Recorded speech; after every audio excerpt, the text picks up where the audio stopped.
Dolphins have hired away Bears offensive coordinator Adam Gase. The news, a service of Lead Safe America. Does your child struggle to concentrate and paying attention? What looks like ADD or autism may actually be caused by lead poisoning. It's a neurotoxin. It can cause permanent brain damage. Find out how to protect your family at leadsafeamerica.org. A check of traffic and weather on the way next on AM 560. It's a new year. Time for a fresh start, a fresh look at things. This year will be a big year in America. We'll elect a new president, and with it, change the dynamic of the country for years to come. So will we see another Clinton in the White House? Or another Bush? Or Trump, Sanders, Rubio, Cruz, Christie? Yeah, there's too many to list. One thing is certain in the new year. We'll be here to bring it all to you. Happy New Year.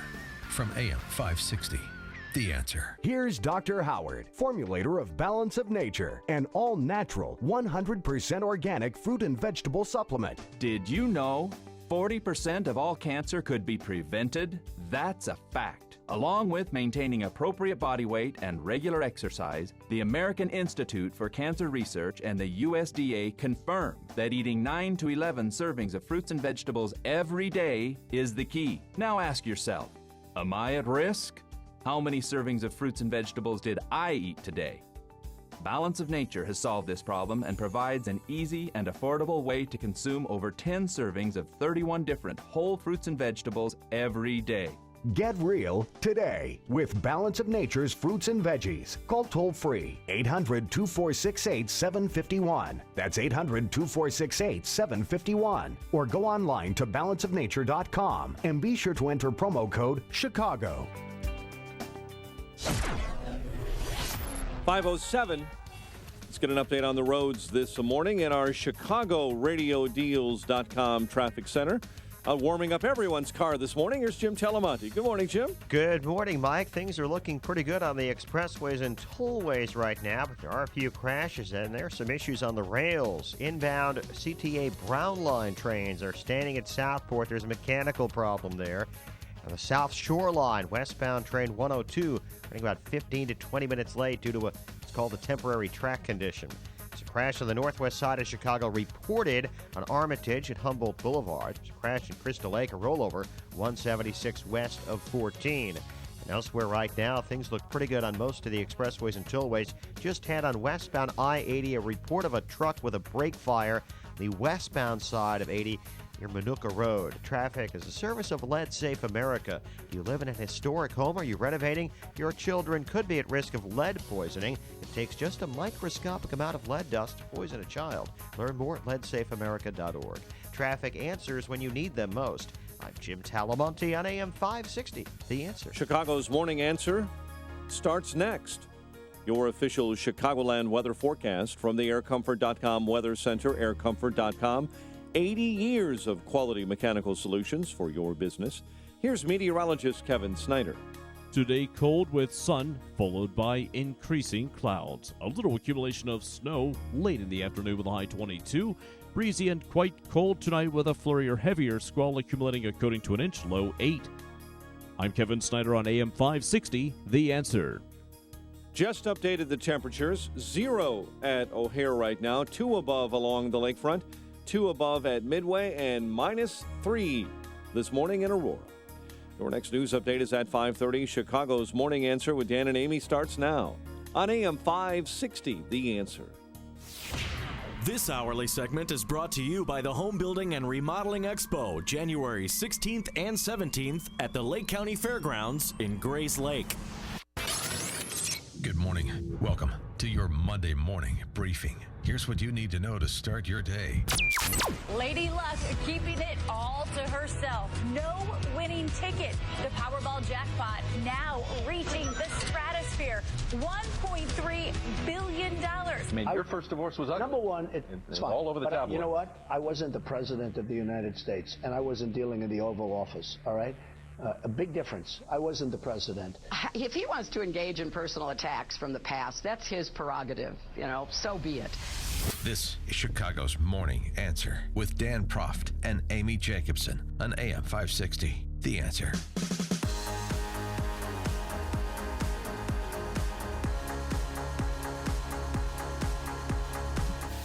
Good morning, Dan Proft, Amy Jacobson. An eventful weekend, Amy. The sports world, the entertainment world, of course, the world of politics. Rest in peace, David Bowie. That's what I thought we're going to start. What was your favorite David Bowie song? 312-642-5600. Didn't have a favorite. You didn't? Not a big fan of his work. Oh, come on. Was it because the way he dressed? Or I'm not a big fan of Ziggy Stardust. Okay. That's for sure. Big fan of his wife, Iman. She's easy on the eyes. Fuego, yes. Yeah, well, she's available now. Oh, boy, is that too soon? Wow. I am so sorry. Wow. My favorite was Little China Girl, and I used to sing that, all the time, and my kids said, Mom, that's racist. Put on your red shoes and dance the blues. Oh, yeah. Yeah, sure. Let's dance. That's a good one. But he was able to squeak out an album on Friday before he died on yesterday. His 25th album. So, and he had cancer, but of course nobody talks about what kind of cancer. He's been battling cancer for 18 months. Because a lot of people. So bad? Yeah, because a lot of people aren't don't have the same prurient interest in other people's lives that you do. Well, I'm just curious what kind of cancer. Let the man rest in peace. You've already put his wife back on the market. I mean, come on. Find her at Match.com. Now, the flip side, a big week. This is a bad analogy, but Big Ben resurrected the Steelers over the weekend. Wasn't that amazing? At the end. That was, I got, Steelers even talking on. about it, I get chills. Because when he came back into the game after it was like Willis Reed. Catastrophic injury, which we really didn't know. It was shoulder injury or was it the collarbone? Yeah. That was great. That was one of the greatest football games. It is a good example for the kiddies how you should control your temper. Because Pac-Man Jones, a little cry sissy there crying like a baby, well, he lost his cool. Another personal foul, and they got further down the field and then made that field goal. That's right. It was spectacular. That's right. A lesson for Peyton and Eli. Yeah. Coming up through the ranks. Yeah. So a lot of good football. And then tonight we have the national championship. Yeah. Tomorrow the State of the Union. Clemson or Alabama? Oh, Alabama. Really? And then it just goes on and on. GOP debate this week. No respect for the Perry brothers. Not just the fridge. Don't forget the underappreciated Michael Dean Perry. Oh. Also a Clemson grad and an NFLer.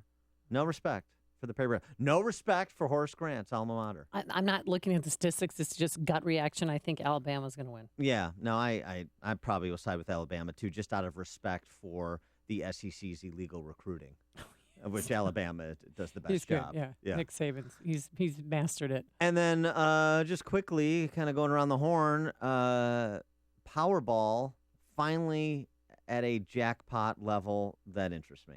Oh, so now you're going to play? No, I mean, I will. Now you're going to play. I'm like the Duke brothers in Trading Places. I will make my customary $1 wager, but that only gets me half a Powerball ticket. Yeah, it's now, it's bumped up to $2. So somebody's going to have to go throw in with me on that. Oh, my God. Yeah. So you're continuing to spend the kids' college fund on Powerball tickets? No, I only spend $6. That's my limit. Mm-hmm. All quick pick, just $6. That's what I do. All right. Well, good luck with that. Remember, your odds of winning are the same as walking outside of this building and being eaten by a shark while being struck by lightning.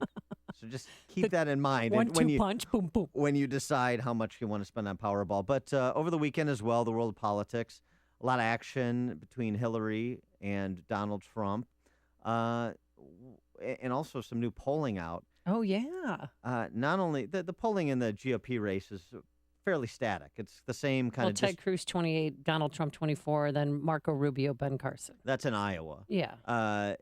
In New Hampshire, basically the GOP is where it has been for the last several weeks that we've talked about it. Trump and Cruz head-to-head, or statistical dead heat in Iowa. Trump up 15 points, 10 to 15 points in New Hampshire, and on down the line. The interesting thing is the movement on the Dem side. Bernie Sanders is in a dead heat with Hillary in Iowa while he still continues to lead New Hampshire. And it turns out in some of the head-to-head matchups right now, Bernie Sanders could be the Dems' best general election candidate even if Hillary doesn't get indicted. How about them apples? That sounds good. I really quickly have to show you this. I was in Ravenswood yesterday, and a well-known Rahm and Hillary supporter went to great lengths to protect their Bernie Sanders campaign sign. They encased it in glass in like a cabinet setting. so that nobody would knock down their Bernie Sanders campaign sign. Well, and I'm seeing stickers all over Chicago for Bernie Sanders. Well, that could be burned. That could be burned to the ground, just so they know. But there's also a security light on it, too, from their house to make sure nobody don't touch my Bernie Sanders sign. Well, sure. I mean, for a city that has embraced socialism and has exported one awful model of governance to Washington to be scaled nationally, why not double down? Because it's going so well in Chicago and over the last 7 years nationally under the Manchurian candidate for the radical left, that being President Obama. Why not just get the real thing? I'm going to tweet this out. Dispense with the pretense. I love it. So very interesting. And Hillary was put on the dime over the weekend on Face the Nation with respect to some of her emails that were released late last week. We talked about them. One in particular where she apparently seemingly directs Jake Sullivan, a top aide of hers while she was Secretary of State, to purposely send classified information through an unsecure channel so as to distribute it the way that Hillary wanted it distributed. Here's Hillary responding to John Dickerson on topic on Face the Nation over the weekend. Of your emails were released by the State Department. One of them is a back and forth between you and a staffer about a secure fax that won't come through, and you directed him to, quote, turn into non-paper with no identifying heading and send non-secure. Aren't you ordering him to violate the laws on handling classified material there? No, not at all. And as the State Department said just this week, that did not happen, and it never would have happened because that's just not the way I treated classified information. Headings are not classification notices, and so oftentimes we're trying to get the best information we can, and obviously what I'm asking for is whatever can be transmitted, if it doesn't come through secure, to be transmitted on the unclassified system. So no, there's nothing to that, like so much else that has been talked about in the last year. So in no instance, what's striking about that particular email is it suggests you were very facile with how to do this process. You knew the instructions about how to get around the restrictions for sending classified information. So you're saying there was never an instance, any other instance in which you did that? No, and it wasn't sent. Ooh, did she just perjure herself? No, it's not a deposition, I know. I mean, her lying is de rigueur. The issue is... De rigueur, I like that. D-E... It's Latin. Share it with your friends. Okay. It's fun. It's fun to learn Latin phrases. Here's the interesting thing she said. I did nothing wrong, and it didn't happen. Isn't that right? So But it happened, but it wasn't wrong. Is that what she should have? No, what she should have said, what I did wasn't wrong. Right. But she added the qualifier, it didn't happen. Well, if it wasn't wrong, who cares if it happened or didn't happen? Who cares if it did happen? I didn't do anything wrong. We transmitted information according to State Department protocol and under the prescriptions of the law, and that's the end of it. No. I didn't do anything wrong, but it didn't happen because this is the Hillary Clinton moral code. The ends justify the means. And so if it didn't happen, even if I attempted something that was illicit, it doesn't make it wrong. Well, that's a very interesting philosophy on the rule of law in a civil society, because there's a lot of people who've attempted crimes that are in jail that need to be released because they were not successful. It's just a fascinating answer. She thinks she's above the law. Well, that's exactly right. And the fact, too, that they released it. Do you know that they released that at 2 a.m. on Friday morning? 2 a.m. That last batch of emails. They work in mysterious ways, the State Department.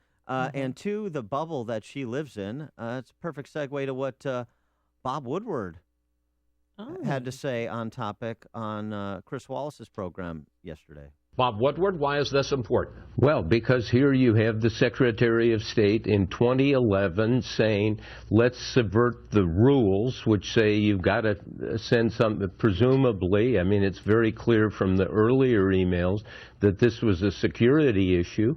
And I've written about non-papers or no papers, and this is the way people in the government take the heading off and create something that exists. Explain that to the rest of the world here. Yeah. What's a non-paper and what is taking the heading off? By taking it off, it's just a piece of paper that has a bunch of paragraphs, and there's no classification, there's no subject. So it's not in the system, so no one can discover it through Freedom of Information Act or some sort of subpoena. And it was purposeful obfuscation, if not a violation of the law. Woodward is explaining, as if you couldn't get that from Hillary's fork-tongued answer. And Woodward goes on to explain why he thinks this occurred. You know, whether that's some sort of crime, I think is not the issue. The issue is it shows she kind of feels immune, that she lives in a bubble and no one's going to ever find this out. Well, now we have. Hear about the big stories of the day, then talk about them right here on Chicago's Morning Answer on AM 560. The Answer.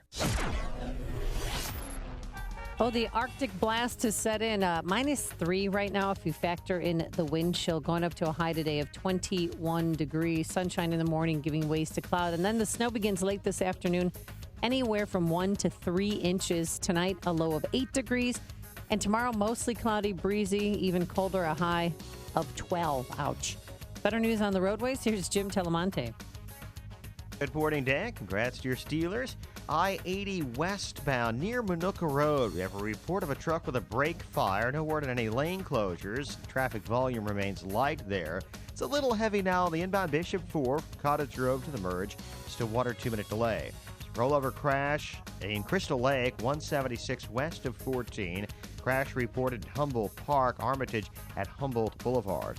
CTA has some residual delays on the Brown line after a mechanical problem at Southport. There is one delay on the westbound side of the South Shore Line this morning. That's traffic. I'm Jim Talamonte in the ChicagoRadioDeals.com Traffic Center. I will blanket the city in endless winter. Turnkey IT is a name that you've come to know and trust in AM 560. Turnkey IT provides small businesses with IT resources that are normally reserved for Fortune 500 companies. They provide world-class network installations and ongoing IT support for fixed monthly rates based on the size of your network. In fact, Turnkey IT is a program that fits the needs of your business. Turnkey IT understands that your business matters and that keeping you focused on it makes all the difference in the world. Best of all, their service can save you time and money. Turnkey IT can give you the peace of mind that backups are being executed. Email is always available. Files are secure, and you've got someone to call when you need help. Turnkey IT has people who are professional, friendly, on time, and a live person even answers the phone 24 hours a day. Visit turnkey.pro today for a plan that fits your needs. That's turnkey.pro. My name is David Hochberg, and I'm Vice President of Lending at Pearl Mortgage. That's right, I'm now Vice President of Lending at Pearl Mortgage. If you're looking to purchase a new home or refinance your existing home, give me a call. I'm the same guy that's provided listeners with honest advice and outstanding customer service for the past 13 years. The only thing that's changed is where I work. When you wanted to do an FHA Streamline refinance to lower your interest rate and payment, you called me and I helped you. When you wanted to refinance your 11% loan, you called me and I helped you. When you wanted to use your retirement assets to do an asset depletion loan, you called me and I helped you. If you'd like to talk to me about a mortgage, please call me at 312-751-1333. 312-751-1333. Email me at david@pearldavid.com. That's david@PERLDavid.com. Or visit my website, am560david.com. Pearl Mortgage is an equal housing lender, Illinois residential mortgage licensee, 4358, licensed by DBO under California RMLA and MLS 19186. PearlMortgage.com licensing.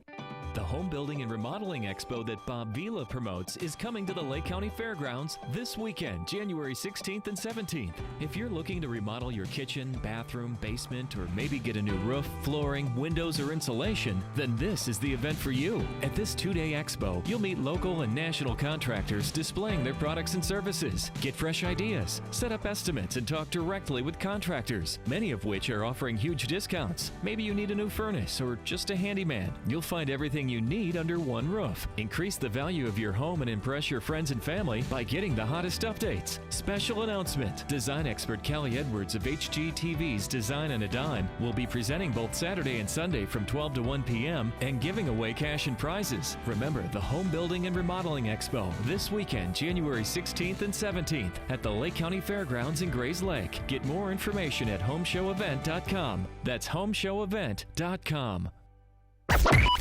AM 560, The Answer. 312-642-5600 is the turnkey.pro answer line. 646-36DA, the turnkey.pro text line. And you can download our mobile app, AM560 mobile app, to text or email us as well. Hey, did you, real quick, did you watch the Golden Globes? No. Oh, really? I don't watch self-congratulatory award shows. Oh, but it's so good. Sylvester Stallone won for Best Supporting Actor. He was good in Creed. He was really good. And you know what? His speech last night was very gracious, and it brought a tear to my eye. If I could change. No, you can change. He said, "I haven't been. We can all change." Was that the speech from Rocky IV? No, it wasn't. Oh. But he was just so gracious and humble to be up there. He hasn't been there since 1977 to an awards program, and he thanked his fictional character, his best friend, Rocky Balboa. He said, "I love you." If I can change. Я думаю, что каждый тоже изменился сегодня. And you can change. Вы можете измениться. Everybody can change. Everybody. Boy. You're so cynical. It was a wonderful moment. I just thought you'd like it because you loved the movie Creed. Great movie. Thank you, Adrian. You're welcome. Interestingly, you mentioned Sylvester Stallone. Guess who Sylvester Stallone hearts? Not just Adrian. Who? I love Donald Trump. Of course he does. He's a great Dickensian character, you know what I mean? There are certain people like Arnold, Babe Ruth that are bigger than life, but I don't know how that translates to running the world, Sylvester told Variety. That's good. Yeah, it was pretty good stuff. Also, Catherine Willey, one of the many Bill Clinton accusers, this one of being sexually assaulted by Bill Clinton in the White House. She thanked Trump over the weekend for calling out the Clintons. And she also added, I would just like to encourage any woman who has suffered at the hands of Bill Clinton to please try and find the courage and bravery to come forth because it's okay now. Nobody can hurt you now. It's as simple as that. Wow. How about that? Remember, we believe the accusers. That's the Hillary Clinton standard. And then there was this on Friday night. Did you see this? I heard about it. Muslim woman, her name is Rose Hamid, and another leftist activist, Bernie Sanders supporter that was next to her, to a South Carolina rally for Trump, wore gold stars with the name with Muslim written on it, which was an obvious Nazi reference. Mm-hmm. And Rose Hamid said she was just trying to stand up in peaceful protest, and she was subsequently ushered from the arena because it was a Trump rally, so of course it's an arena. Here's Rose Hamid being interviewed by your friend Don Lemon on CNN. Listen to how Don Lemon refers to Trump supporters. I have this sincere belief that if people get to know each other one-on-one, that they'll stop being afraid of each other, and we'll be able to get rid of all this hate in the world, literally. So that was really my goal, was to let people see that Muslims are not that scary. The people around me were lovely. There was people who were very nice. They were sharing their popcorn. It was very nice people all around me, the people I had conversations with. But then what happened when the crowd got this like hateful crowd mentality as I was being escorted, it was really quite telling of and a vivid example of what happens when you start using this hateful rhetoric and how it can incite a crowd where moments ago were very kind to me. Actually, one woman reached over and shook my hand and said, "I'm so sorry this is happening to you." Yeah. So you said that you wanted to show people at the rally that, Muslims are just like you, but some people would say, why would you even go and put yourself in that position, Rose, to be around those people? Those people? Because I don't want to think of them as those people. I think that's what the problem is that we look at people and we categorize them as those people who are bad people and these people are the good people. And I believe that people in all camps are decent people when you get to know them, as was evident by the people who were around me, who were very lovely people. But it's when you get that hateful rhetoric going is what incites people. Yeah, those people, You Don know, Lemon. those people. Uh-huh. Mhm. Well, a little bit more background on Rose Hamid. She's not just the kind of innocent bystander, 56-year-old flight attendant that she presents. She's also the president of an organization called Muslim Women of the Carolinas. And she has previously offered up anti-Israeli propaganda. She said last year, Israel does not want peace. They want land, and they want to ethnically cleanse the Palestinians from the land that they have lived on for generations. Also, interestingly, she has past promoted an event with Imam Siraj Wahhaj, an unindicted co-conspirator in the 1993 World Trade Center bombing. Wahhaj, who's a 9/11 truther, has called for the creation of an Islamic State in the United States. So maybe Rose Hamid is not just kind of the innocent bystander.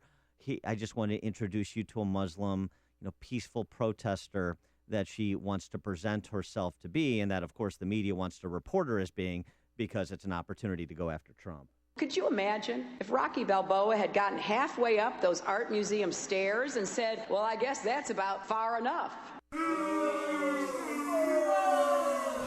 It's news, opinion, insight. This is Chicago's Morning Answer on AM 560. The Answer. All over the country, people are waking up with physical ailments or chronic diseases that keep them from living the life that they want to live. From thyroid issues, diabetes, even stress, they turn to a standard medical doctor to receive medication or await a miracle cure to try and correct their issues. This is not the answer. I'm Dr. Wally Doozy. Did you know that 75% of chronic diseases that affect Americans are a result of poor lifestyle choices? By focusing on lifestyle, we can address your specific issues. I know how to use your blood test to trace the root of your problem instead of throwing unnecessary medicines at you that are not helping and that are costing you tons of money. Nutrition is the key to restoring your wellness. It's time to come see my seminar to believe it for yourself and to sign up to get your health back. Enjoy a seminar and gourmet dinner Wednesdays with Dr. Doozy's Wellness Group. Call 847-367-4900 to book your seat or visit drdoozy.com. That's DRDUZEY.com. Oh, the weather in Chicago right now is pretty nasty, but it's going to be sunny and warm for the next 5 months. And where are we going, Dan? Los Cabos, Mexico. Yes, we'll be staying at the beautiful Secrets Puerto Los Cabos Golf and Spa Resort. April 2nd. I will be in the El Chapo suite. That's right. April 2nd through April 9th, Saturday to Saturday. All-inclusive, all-suites resort, ocean view rooms for everyone. 8 restaurants, 2 sparkling pools. 24-hour-a-day room service. I mean, this is a beautiful, well-appointed resort. It's adjacent to 2 9-hole golf courses. To get more information and book your trip, visit 560theanswer.com. Keyword escape. The price that Apple Vacation has secured for you is incredible and exclusive only to us. Don't miss out. This trip sells out every year. Visit 560theanswer.com. Keyword escape. And right now, you can enter to win a chance to win a trip for 2 to Cabo. Download the AM560 mobile app.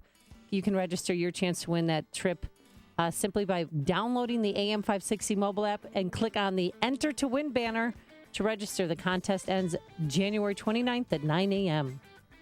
Coming up on Chicago's Morning Answer. I binge-watched Making a Murder over the weekend, and spoiler alert, we're going to talk about it. But even if you haven't seen it, there are discussions to have that emanate from it. We'll have that at 5:35. But first, into the newsroom we go, and good Monday morning to Mike Scott. Amy and Dan, good morning. 0 with winds out of the northwest at 10 gives us a wind chill of -14 this morning. The Supreme Court takes up a case that has public employee unions worried. Big question today before the court is whether unions can collect fees from workers who are not union members. You may recall the Supreme Court created the concept of so-called fair share fees in a 1977 ruling. Sad news from the entertainment world this morning with the passing of a musical icon. Fox's Rich Dennison recaps the life of David Bowie. Legendary pop star David Bowie has died.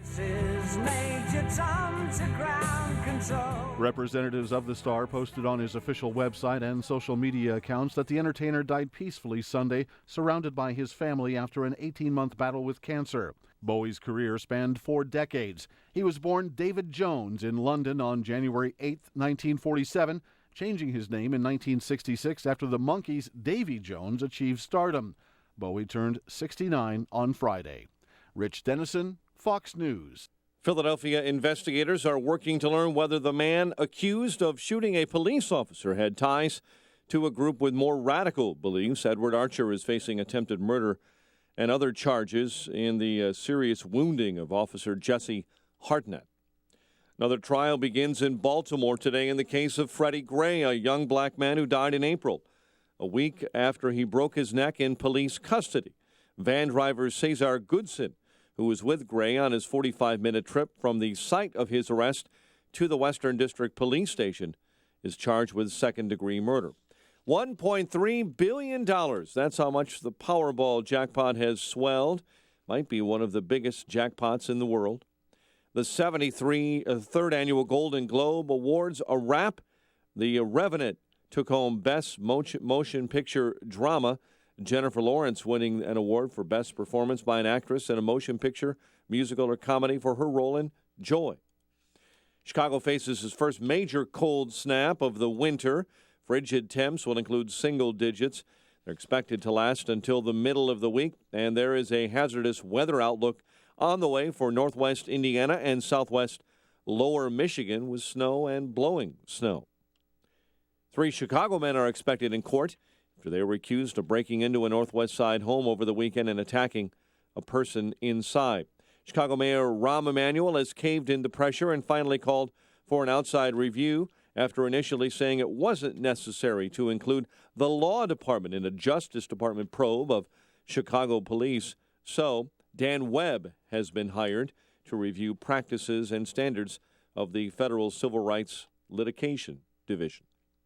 Patrick Kane and Marion Host have scored 2 goals each. The Hawks have won 7 straight after a 6-3 victory over Colorado. College hoops in the Big Ten. Illinois top Purdue 84-70. The news is a service of the Foundation for a Better Life at values.com. 5:36 is our time. It's time to check the climate of your business with Air Comfort. 80 years of quality mechanical solutions for your business. Check of traffic and weather on the way next on AM 560. Mike Gallagher believes the president's agenda is easy to see. The biggest clue as to what's in his heart is when he says too many people are killed by guns in America. And his first example, suicides. Well, I don't know how he proposes to stop suicidal people from shooting themselves, except to take their guns away from them. That's what he wants to do. The Mike Gallagher Show, weekdays at 9, right before Dennis Prager at 11 on AM 560. The Answer. Join the Wheaton College Graduate School's global community through the Masters in Intercultural Studies. Study the latest cross-cultural methods in a modular format. Apply by March 15th at wheaton.edu/crosscultural. America has a serious narcotics problem. 90% of the world's narcotics are taken by Americans. They have a place, but when you're dealing with chronic pain, pain that doesn't go away or which frequently returns, there is a better way. You're masking the pain. We help you find and deal with the source of the chronic pain to get real relief. This is Ken Candido of Chicago Anesthesia Pain Specialists. We're serious players in pain. Our team are national leaders and we're educators in the treatment of pain. We will work with you to diminish or eliminate your pain and help you get your life back. Contact us, we will help you. You don't have to live with chronic pain. We treat all pain. We don't mask it with painkillers and narcotics that are not good for you and which can be addictive. I have a simple message for you. If you or someone you love or someone you know has chronic pain, contact us. Treating chronic pain issues is what we do. We can make it better. Get an appointment and let's talk. MyPainChicago.com, MyPainChicago.com. All the info is available at MyPainChicago.com. Let's make you pain-free. 5:38 in our Chicago RadioDeals.com traffic center. Here is Jim Talamonte. Thanks, Mike. On the South Shore Line this morning, westbound trains 102 and 104 both running 15 to 20 minutes late due to track conditions. The other rail lines are looking good at the moment. The roads, I-80 westbound at Manuka Road. The right lane is blocked. There's a truck with a brake fire there. There's a crash in downtown Chicago on Congress at Columbus. On the Ryan Expressway inbound, it's slow from the Stevenson to the Burn Circle. 19 minutes, 95th to downtown. Outbound fine at 15. Inbound Bishop Ford, it's a 1 or 2 minute delay from Cottage Grove to the merge.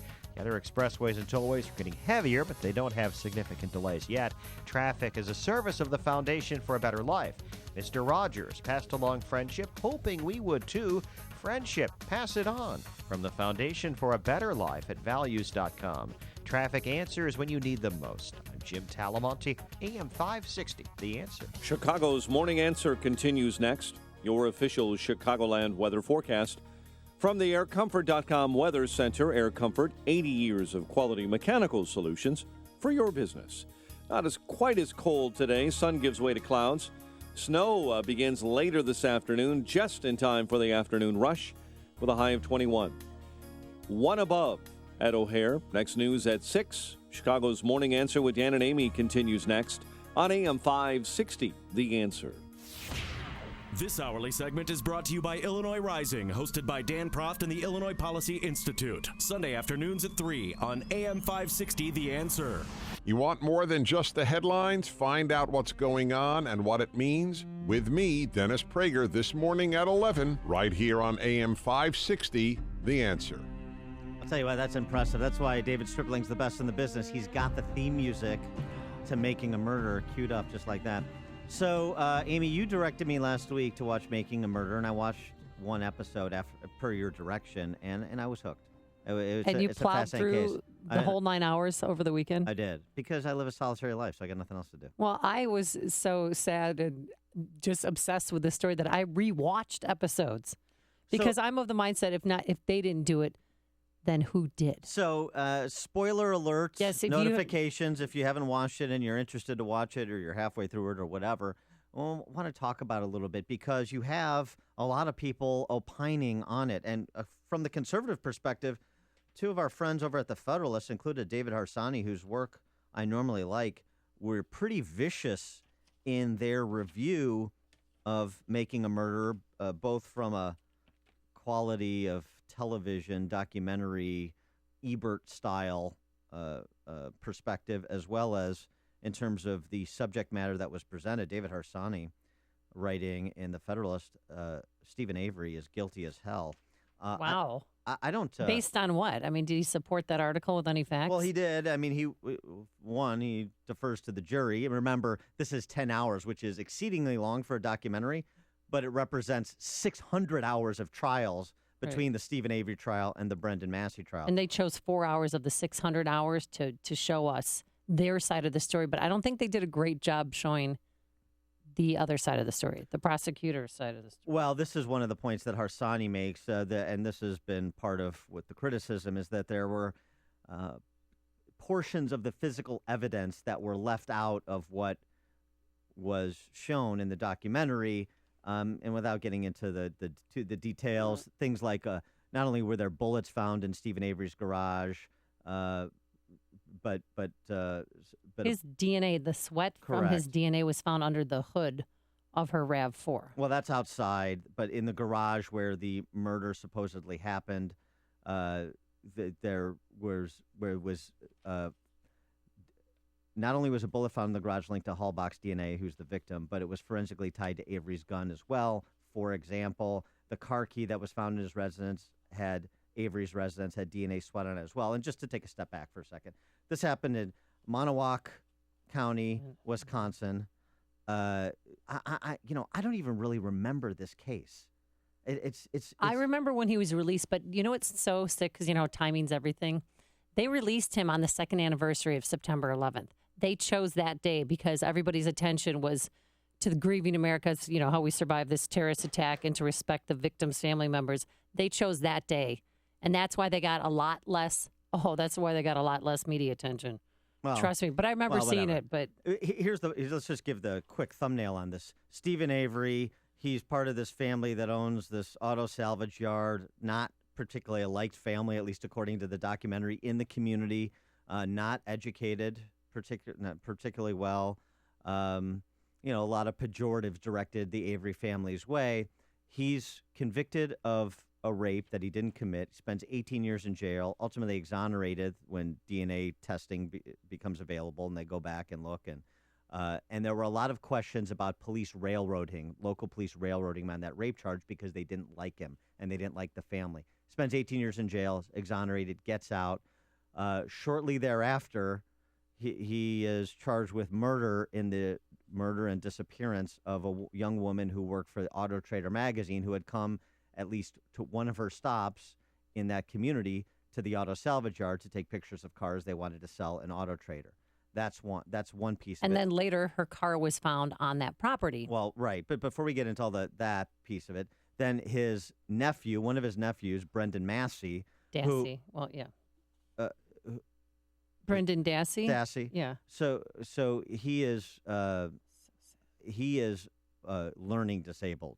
This is not a smart kid.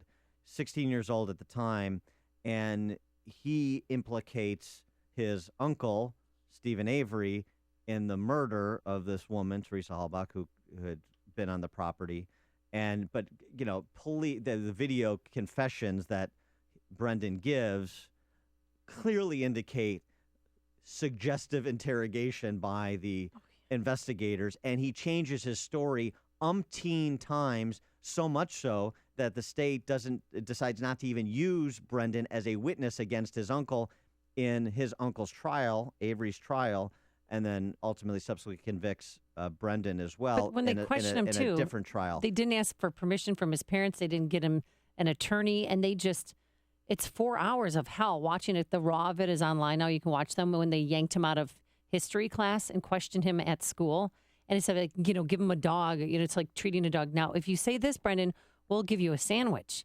If you say this, Brendan, we'll give you a Coke to drink. I mean, it was a forced coercion, and it was sickening what they did to that kid. He also had ineffective counsel.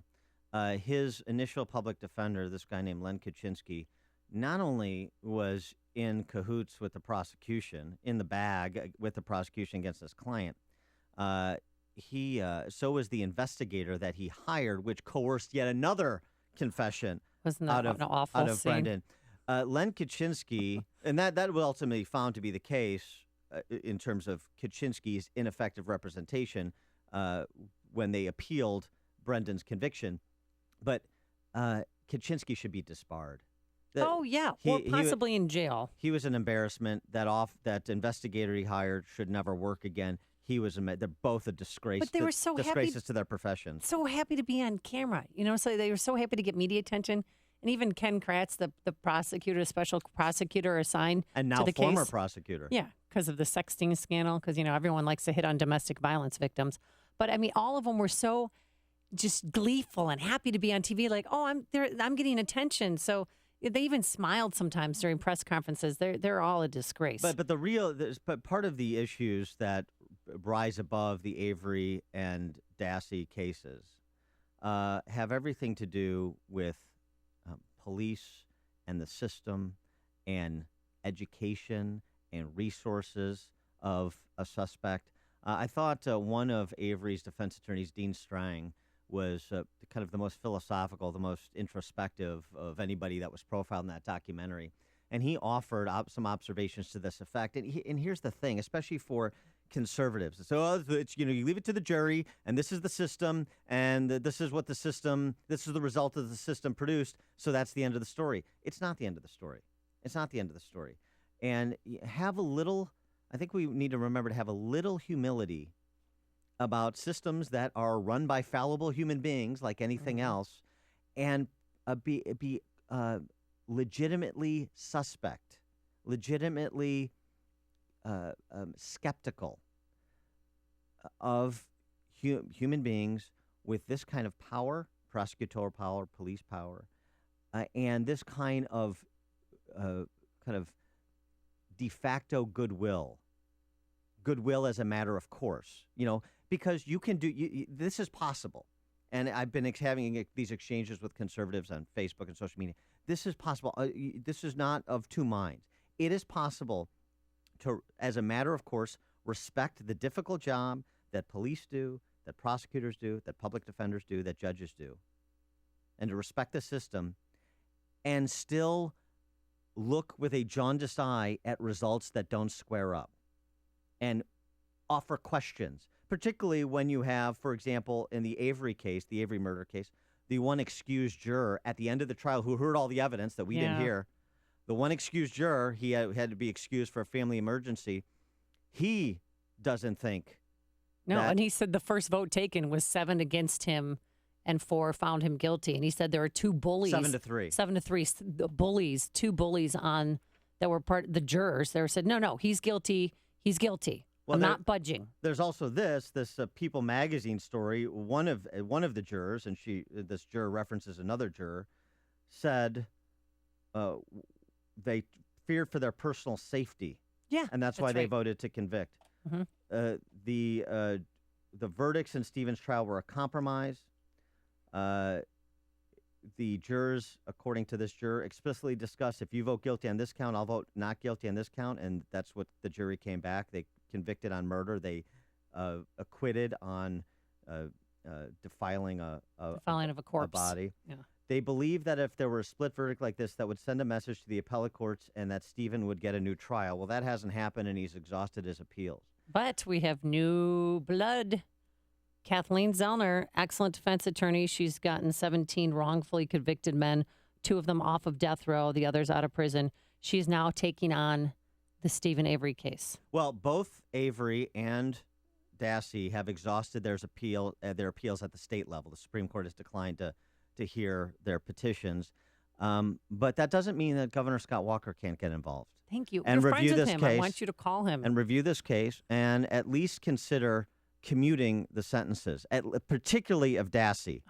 Oh, please. But Avery, there is mountains of reasonable doubt. I'm not so sure that Avery is innocent. I'm not willing to go that far. But if I was on that jury, based on what I know, based on what I saw, every piece of physical evidence the state presented, even that was not presented in the documentary, raises more questions than it answers. There's only one radio show in Chicago talking about today's biggest stories and telling you what they really mean. That show is this one, Chicago's Morning Answer on AM 560, The Answer. Oh, the Arctic blast is upon us with the wind chill factored in. It's minus 14 degrees right now, going up to a high today of 21 tonight, late this afternoon and into the evening. Snow is going to happen anywhere from 1 to 3 inches, a low of 8 degrees. And tomorrow, not much better. It's going to be mostly cloudy, breezy, colder, a high of 12. Let's get the travel times on this frigid day. Here's Jim Telemonte. Thanks, Amy. Dan, at O'Hare, the Monday morning rush is on. Westbound 190, it's stop and go from River Road to the terminal area. Despite the conditions, most flights are on schedule at O'Hare and at Midway. On the Stevenson inbound, slow Pulaski to Kedzie and State to Lakeshore Drive, 36 minutes, 3:55 to the drive. Outbound 5 to 34. Inbound Ryan has a 4 or 5 minute delay coming into downtown. Bishop Ford a 1 minute delay approaching Converge. The other expressways and tollways are looking pretty good right now. There are delays. Westbound South Shoreline trains, 102 and 104, both running at 15 to 20 minutes late due to track conditions.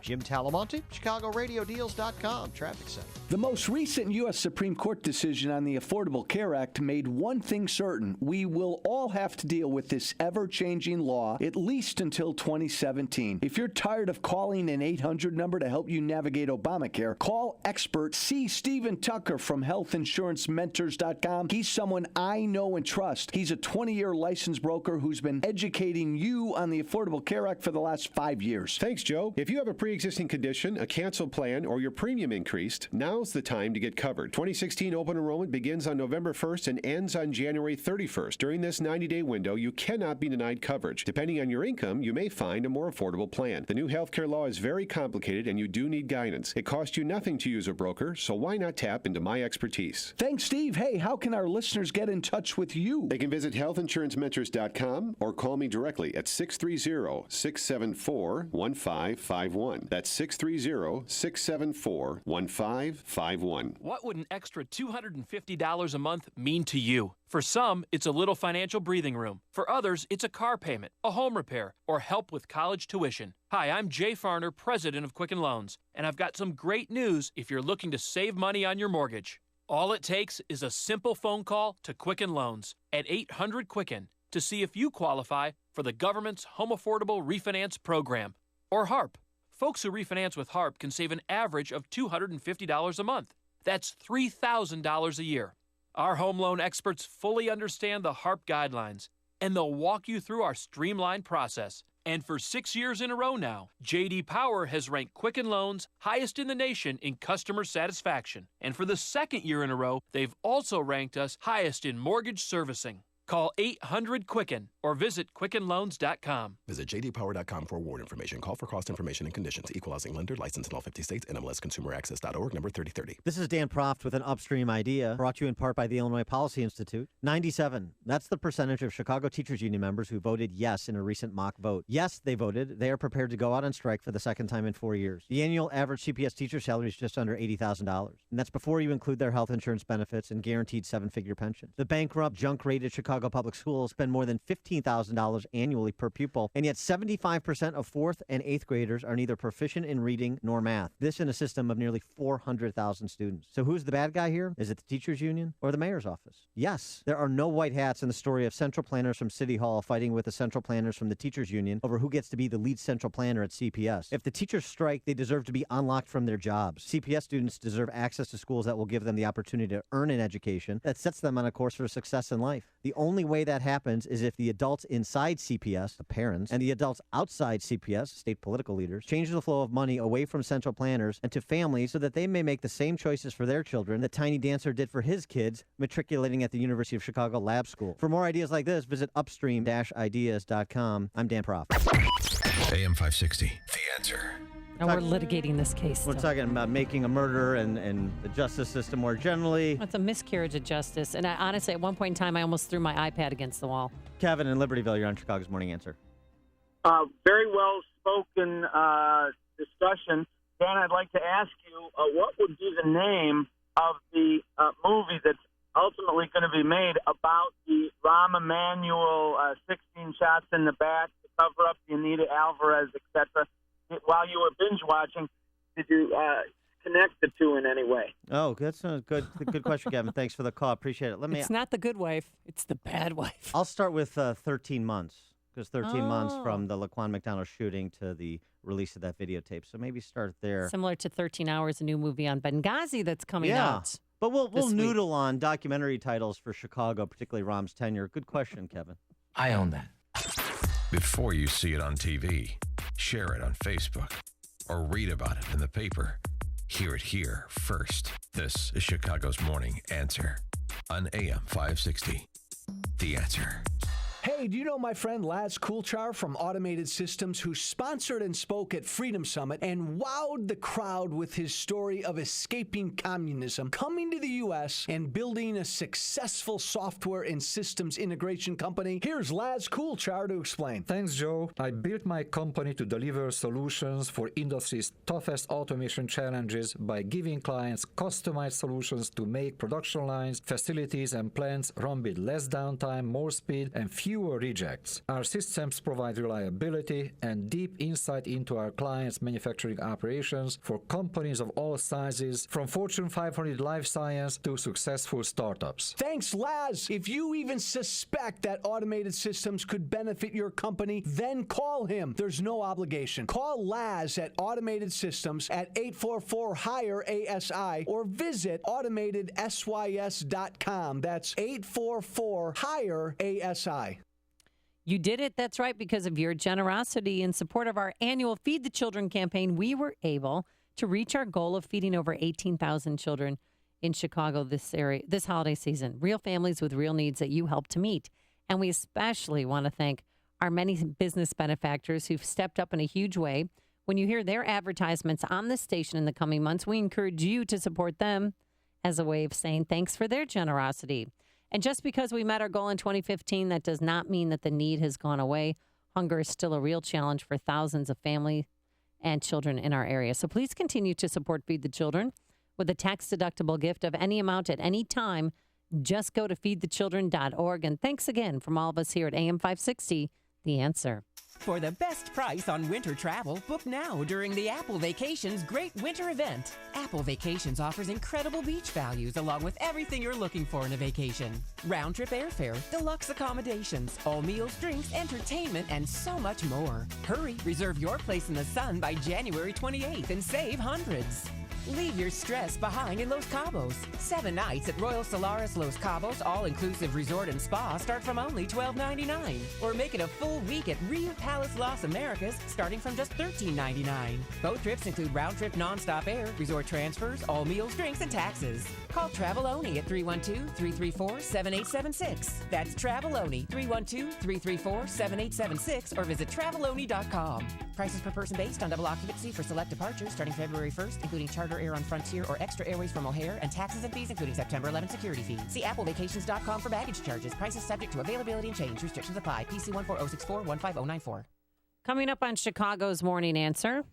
The shooter of a Philly cop said he did so because he's a warrior for ISIS, but the mayor disagrees with him. We'll have that at 6:06. And the drug lord, the actor, the secret meeting, and could Sean Penn be in trouble? We'll speak with Judge McCasey. But first, let's go back into the newsroom. Here is Mike Scott. Amy and Dan, frigid temperatures expected until midweek and some heavier snows for northwest Indiana later today.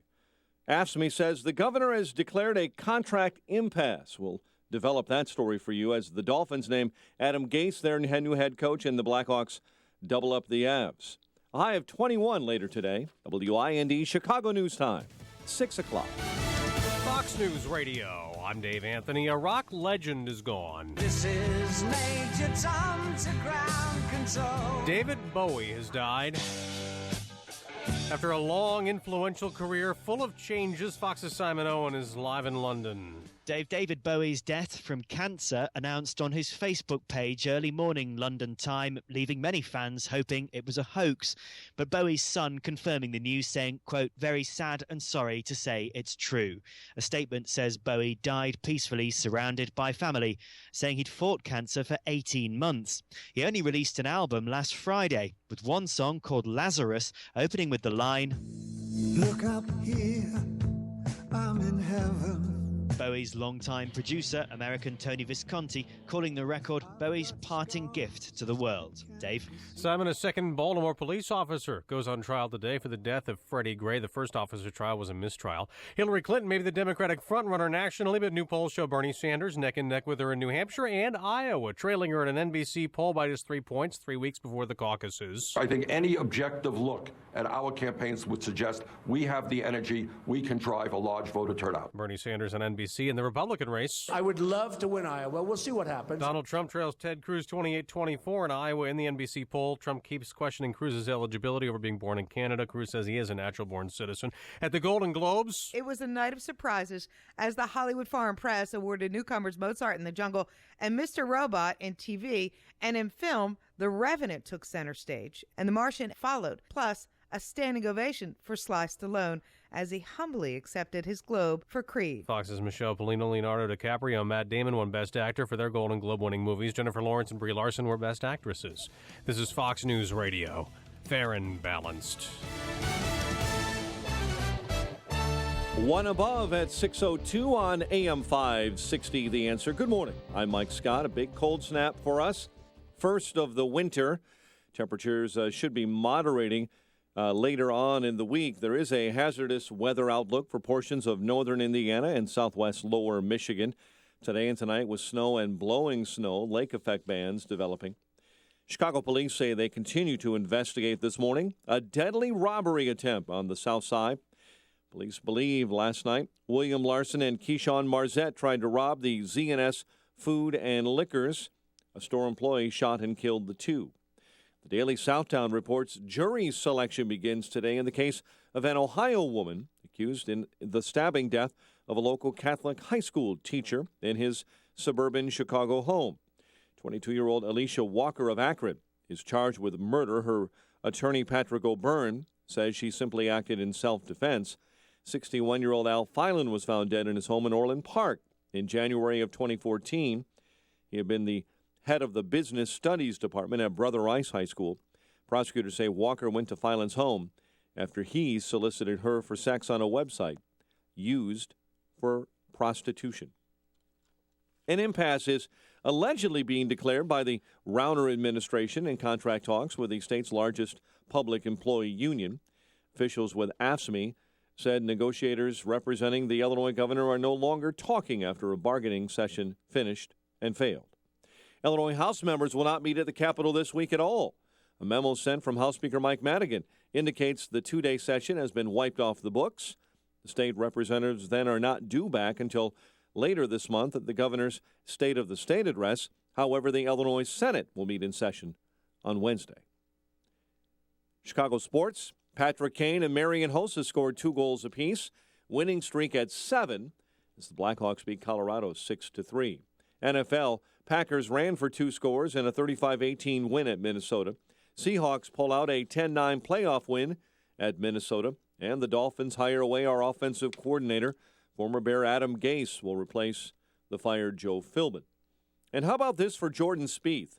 Cruising to an 8-shot victory over Patrick Reed at the Hyundai Tournament of Champions, Spieth and Tiger Woods are now the only PGA players to record 7 wins before their 23rd birthday. The news, a service of the Foundations for a Better Life. Mr. Rogers passed along friendship, hoping we would too. Friendship, pass it on from the Foundation for a Better Life at values.com. 6:04, time to check the climate of your business with Air Comfort. 80 years of quality mechanical solutions for your business. Check of traffic and weather is next on AM 560. Having a great smile to show off makes you feel good. There's no embarrassment associated with being able to flash your pearly whites whenever you want. If you'd like to feel that comfort and confidence with your smile, there's only one person who can help you. Dr. Neruzzi of Fox River Periodontics. This is Brian DeWolf. I have 2 implants from Fox River Periodontics. I had one. I was happy with it. So I had another one done, and I love them. The idea of dentures didn't appeal to me at all. I didn't want that appliance in my mouth. These implants are wonderful. They're just like your real teeth, and they're probably even better because there's no nerve attached to them, so there's no pain, and they last forever. Dr. Neruzzi is great, and his staff is wonderful, and I trust him completely. If you're looking for dental implants, or considering dental implants for a missing tooth or for a whole mouthful, talk to Dr. Neruzzi. He'll be happy you did, and Fox River Periodontics. This is Dr. Neruzzi. I personally guarantee your happiness with your implants. Go to implantsforme.com. Are you putting your money into an IRA, pension, or 401k? Then I hope you're prepared to lose 30, 40, 50% or more of your retirement savings, because it's not a question of if the market crashes again. It's a question of when. It's going to happen. Did you know there is a way you can protect and grow your wealth safely and predictably every single year? The people using this approach didn't lose a penny when the market crashed in 2000 or 2008, and they won't lose a penny in the next crash. In fact, their money will continue to grow safely year in and year out, even when stocks, real estate, and other investments tumble. A free report detailing this savings program is now available. This free report shows how you can get guaranteed growth, safety, and wealth-building power without risking your retirement in the Wall Street casino. This is the best way to have a 100% secure retirement. It far outperforms any IRA or 401k. To get this free report, visit bankonyourself.com. That's bankonyourself.com. Bankonyourself.com. 6:06, let's get an update on the roads in our ChicagoRadioDeals.com traffic center. Here's Jim Talamonte. Thanks, Mike. On the outbound Kennedy, traffic is stop and go from Lawrence to Harlem and Cumberland to 190. We're looking at about 30 minutes from downtown to O'Hare, and tack on additional delays on westbound 190 from the Kennedy to the terminal area at the airport. Inbound Kennedy's good, 20 minutes O'Hare to downtown. The Edens is delay-free. Inbound Eisenhower, just a little slowing past Manheim. Inbound Stevenson, 37 minutes, 3:55 to Lakeshore Drive. It's heavy Pulaski to Kedzie and State to the Outer Drive. The outbound side's clear. Ryan, 19 minutes, 95th to downtown. Bishop Ford, 16 minutes, I-80 to the merge. The tollways are good.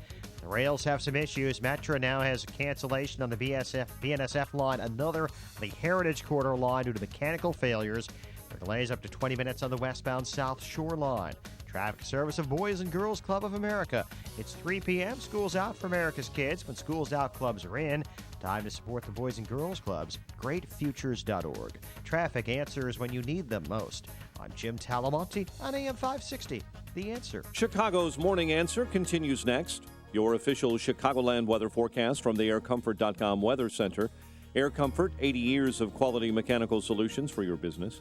Here's meteorologist Kevin Snyder. Increasing clouds today, little accumulation of snow late in the afternoon. A high of 22 with wind chill readings 10 below to 20 below zero for the morning. Then breezy and quite cold with a flurry or heavier squall tonight, low of 8. I'm Kevin Snyder on AM 560. The Answer. 1 above at O'Hare, 3 above along the lakefront. Next news at 6:30. Chicago's Morning Answer with Dan and Amy continues next on AM 560. The Answer. This hourly segment is brought to you by Turnkey IT, giving you the freedom to focus on your business while they handle the technical stuff. Turnkey IT. Good morning. Welcome to your Monday morning briefing. Here's what you need to know to start your day.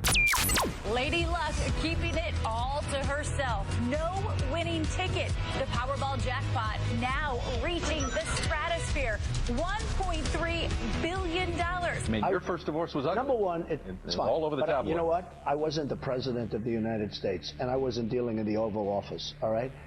A big difference. I wasn't the president. If he wants to engage in personal attacks from the past, that's his prerogative. So be it.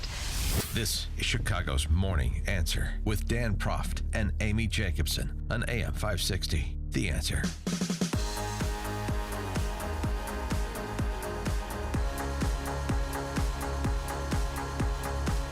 Good morning, Dan and Amy. Amy, by the way, just so you know, because I know you're a Powerball player, hoping to win $1.3 billion this week. Yeah. The drawing's Wednesday. Get hip. Get with it. Yeah, I don't know.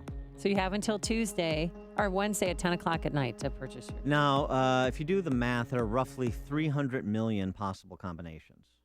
Okay. I don't do math on days that end in Y, but go on. Right. So one would think, well, just scrape together $600 million and play all the combinations. And hope find investors and hope there's a minimal amount of people that also get the winning combination that you would have to split with. But you see, that is indicative of somebody with $600 million who doesn't understand the math, which is highly unlikely, which is why you probably won't find anyone with $600 million playing Powerball. Because you see, Amy, if you take the lump sum payment, which you would, of course, because as a why not? Econ 101 aficionado, you know that $1 today is worth more than $1 tomorrow. So you take the $1.3 billion payout. The lump sum's $807 million. Right, and then you take taxes out, and what do you got? About $500 million. Right, which is less than $600 million. So why would you play all the combinations and net lose on the order of $100 million? You see why you wouldn't do that? 312-642-5600. Do you play quick pick or what do you do? I don't play because I'm good at math, as I just exhibited. Oh, okay. Yes. So you're not going to buy. I didn't buy one last week. Ticket. I've never bought one. I will not buy one now until and unless you tell me my odds are trending somewhere towards 1-to-1 as opposed to 1 in 30 million. Well, a few months ago they changed the Powerball, so they took certain Powerball numbers out, and that's why this jackpot has grown and grown and grown. Because it's all about money. It's all about free publicity. People are talking about it on social network. It's the biggest lottery jackpot in the world. Well, you'll know it's rigged when a Clinton Foundation employee wins, which is what I'm predicting. Oh, really? Yeah, I'm predicting that it can't be Hillary or Bill directly. They have to have 1 degree of separation, as we've seen throughout their illustrious political career. So it'll be a foundation employee. But I just real quick, I just have to get this off my chest. I cannot stand when news anchors show, they're losing tickets on the set. Oh, we weren't able to win and better luck next time. I mean, I love my girl Cheryl Burton over at Channel 7, but really, she already won the lotto. You mean because she was a honey bear? No, she makes a great salary. I'm not going to disclose how much she makes, but it's a nice, generous salary. She already won the lotto. She's in a coveted anchor spot in Chicago, and what's wrong with that? Maybe she wants to play the lottery. So nobody so needs that she could to leave. Nobody needs to. We all want more. And I'm sure she has ideas of what she would do with the money, just like anybody else. What about the Good Morning America anchors who are up there saying, "Oh, we didn't win last night"? They make millions of dollars. So what? They could make hundreds of millions of dollars. There should be a salary requirement to play the Powerball. There should be an income limitation. An income limitation. Really? If you make 7 figures, sorry. Why? Step to the back of the line. I think it's good when people that are making a lot of money play the lottery because it shows you that how much money you're making is not an indication of your intelligence. Of course you have to go there. Yeah. And also, you. And one more thing real quick, just because I have to get this off my other side of the chest. Oh, boy. This is a fraudulent, dangerous amount of money. $1.3 billion. You better be putting a disguise on if you're the winner, because your life is going to be hell. People might try and kidnap your children and hold them for ransom, or if you have grandchildren. It's a dangerous amount of money, and shame on the Powerball for changing the rules to get this my goodness. lump sum to epic proportions. That's what this is. This is dangerous. If you win, do you think you're going to want anybody to know that you won? Everybody's going to know, and then you're going to be bankrupt in 3 years like every other lottery winner. Tom in Schaumburg, you're on Chicago's Morning Answer. No, you cannot buy a winning ticket unless you want to lose money, because it would. The $1.3 billion only pays $806 million in a lump sum, right? And there's a 39.6% federal tax, not counting whatever our state tax is, state income tax is now. So after taxes, you'd be well under the almost $600 million it would cost you to buy every possible combination. So unless you went to a Chicago public school and you didn't learn arithmetic, this ain't a good idea. Thank you for echoing my sentiment, But they keep Tom. saying you can't win if you don't play. Yes, because You know that? because the state is in the gambling business. They're aligned against the interests of their constituents on that score, Well, like so many. On Saturday night, 25 people did win $1 million, and 3 people did win $2 million. So not everybody's a loser, but it's still, I mean, it's going to go, it's not going to be 1.3 billion. I bet it'll end up at 1.7 billion by Wednesday. That's my prediction, because so many people, oh my God, they had 2-hour lines. Get an office pool. 2-hour lines in Nevada to get a Powerball ticket. Yeah, well, it's sad. And it's indicative of the Obama economy. This is what people's last hope is, to win the Powerball. Switching gears, I want to talk about this case in Philadelphia. I love how you invoke Obama and the Powerball. I always work it in. Obama. You sound like that Obama phone woman. Oh, I am the Obama phone woman. Oh, that's right. You have an Obama phone, I which is do. why you're playing the Powerball as well, to my point. So in Philadelphia, this police officer shot on Thursday night. Officials said Edward Archer fired a total of 13 shots. This is the suspect in the case, who has been arrested and arraigned, 3 of which hit Hartnett in the arm. Despite being seriously wounded, Hartnett got out of his car, the police officer got out of his car, chased the suspect, and returned fire, wounding his attacker in the buttocks. Other officers chased Archer and apprehended him. So, fortunately, Edward Archer was a bad shot, 13 shots. And, by the way, no advance warning to the officer. The suspect just walked up on him, pointed a gun at Hartnett's vehicle, and started firing. And interestingly, why did Edward Archer do this? Why did Edward Archer do this? Of course, people want to know why. Well, the spokesman for the Philadelphia police provided this additional information about the circumstances of this shooting. And by the way, the good news is Hartnett, serious wounds, but he's expected to fully recover. The police spokesman had this to say about Edward Archer, the shooter. We had the suspect upstairs, the homicide unit talked to him. Right away, he didn't have anything to say, but then he stated that he pledges his allegiance to Islamic State. He follows Allah, and that is the reason he was called upon to do this. For what reason? What was his...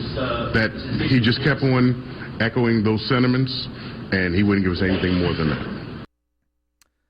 Okay, and we've heard from Mike Scott's newscast that there is some suspicion that maybe this is more coordinated than just a one-off shooter. Now, police haven't confirmed that yet, but that there are other radicalized Islamists who are also going to specifically target police officers because enforcement of certain laws runs counter to the Quran, which is what Archer supposedly said when he was in custody.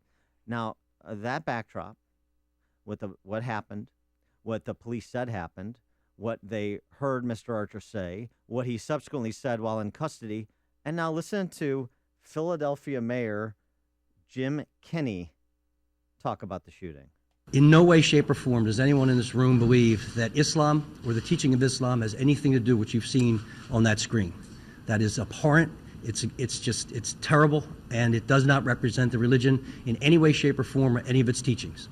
This is a criminal with a stolen gun who tried to kill one of our officers. Has nothing to do with being a Muslim or following the Islamic faith.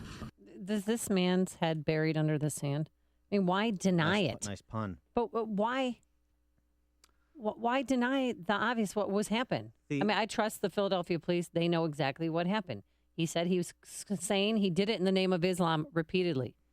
Mayor Kinney has a bad case, which is kind of pervasive on the left, of Islamophobia, which is being afraid of being called an Islamophobe. And so, did anyone say this it has to do with Islam? This is the same straw man that the leftist politicians, the Hillarys and the Barack Obamas, invoke. That this isn't we're not at war with Islam. Has anybody said that? We're at war with radical Islam and radical Islamists. But to say, despite what the shooter said, to say that has nothing to do with Islam when he is doing this in the name of ISIS, yeah, it has something to do with radical Islam. And now we have the case where not only do we deny what terrorists are doing in places like San Bernardino, now we deny what self-radicalized or radicalized Islamists, I don't know how this Archer character was radicalized. Now we deny what they say they're doing, why they say they're doing it in targeting police officers for assassination. I'll tell you what, these people who live in big cities like, say, Chicago or Philadelphia, who keep electing these lobotomized leftists, do you want to stop and think a second time? And by the way, that also includes police unions and firefighter unions and city workers unions. Well, the police weren't afraid to come out and say what this that was. Support, yeah, but police unions, firefighter unions, city worker unions that support the Democrat power structures in these urban cities too.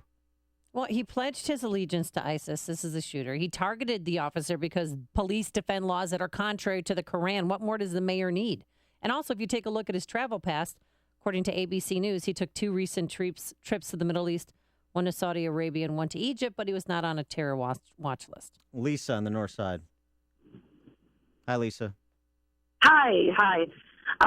This conversation you're having right now, what it does to me, it makes me want to vote for Donald Trump, where initially I looked at him as a sideshow and somebody, like I would never vote for, but I want to vote for, it makes me want to vote for him because this Islamophobia is just so insane. He seems to be at least not insane about the situation that we're living in. Thanks for the call, Lisa. I'll tell you what, this is a good example of why Trump rallies have to be held in stadiums. You're listening to Chicago's Morning Answer with Dan Proft and Amy Jacobson on AM 560. The Answer. Very chilly start to your day. Actually, dangerously cold out there right now with the wind chill factored in. It feels like minus 14 to minus 20 degrees. Ouch. Going up to a high today of 21 degrees. We'll have sunshine, though, but clouds and snow late this afternoon. And snow into this evening, anywhere from 1 to 3 inches, depending on where you live. And tomorrow, mostly cloudy, breezy, a high only of 12 degrees. Any better news on the roadways? Here's Jim Telemonte.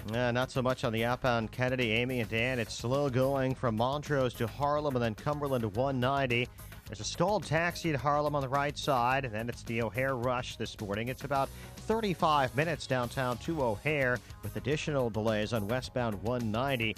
Inbound Kennedy, just 22 minutes O'Hare to downtown. Eden's still good. Inbound Eisenhower, just about a 1 or 2 minute delay past Manheim. Inbound Stevenson, running 38 minutes, 3:55 to Lakeshore Drive. The Ryan, 22 minutes, 95 to downtown. I-57, Bishop Ford, each with 3-minute delays approaching the Verge. Tollways are fine. Northwest Indiana's looking good, but there are delays on the area rail lines. Metro has a couple of cancellations. Check metrorail.com for the particulars. Jim Talamonte, ChicagoRadioDeals.com Traffic Center.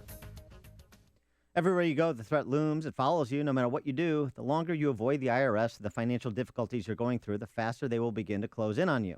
So take control of your situation and stop the chase. John Doad of Thinking Outside the Box Law Firm will help you end the feeling of being hunted by the IRS.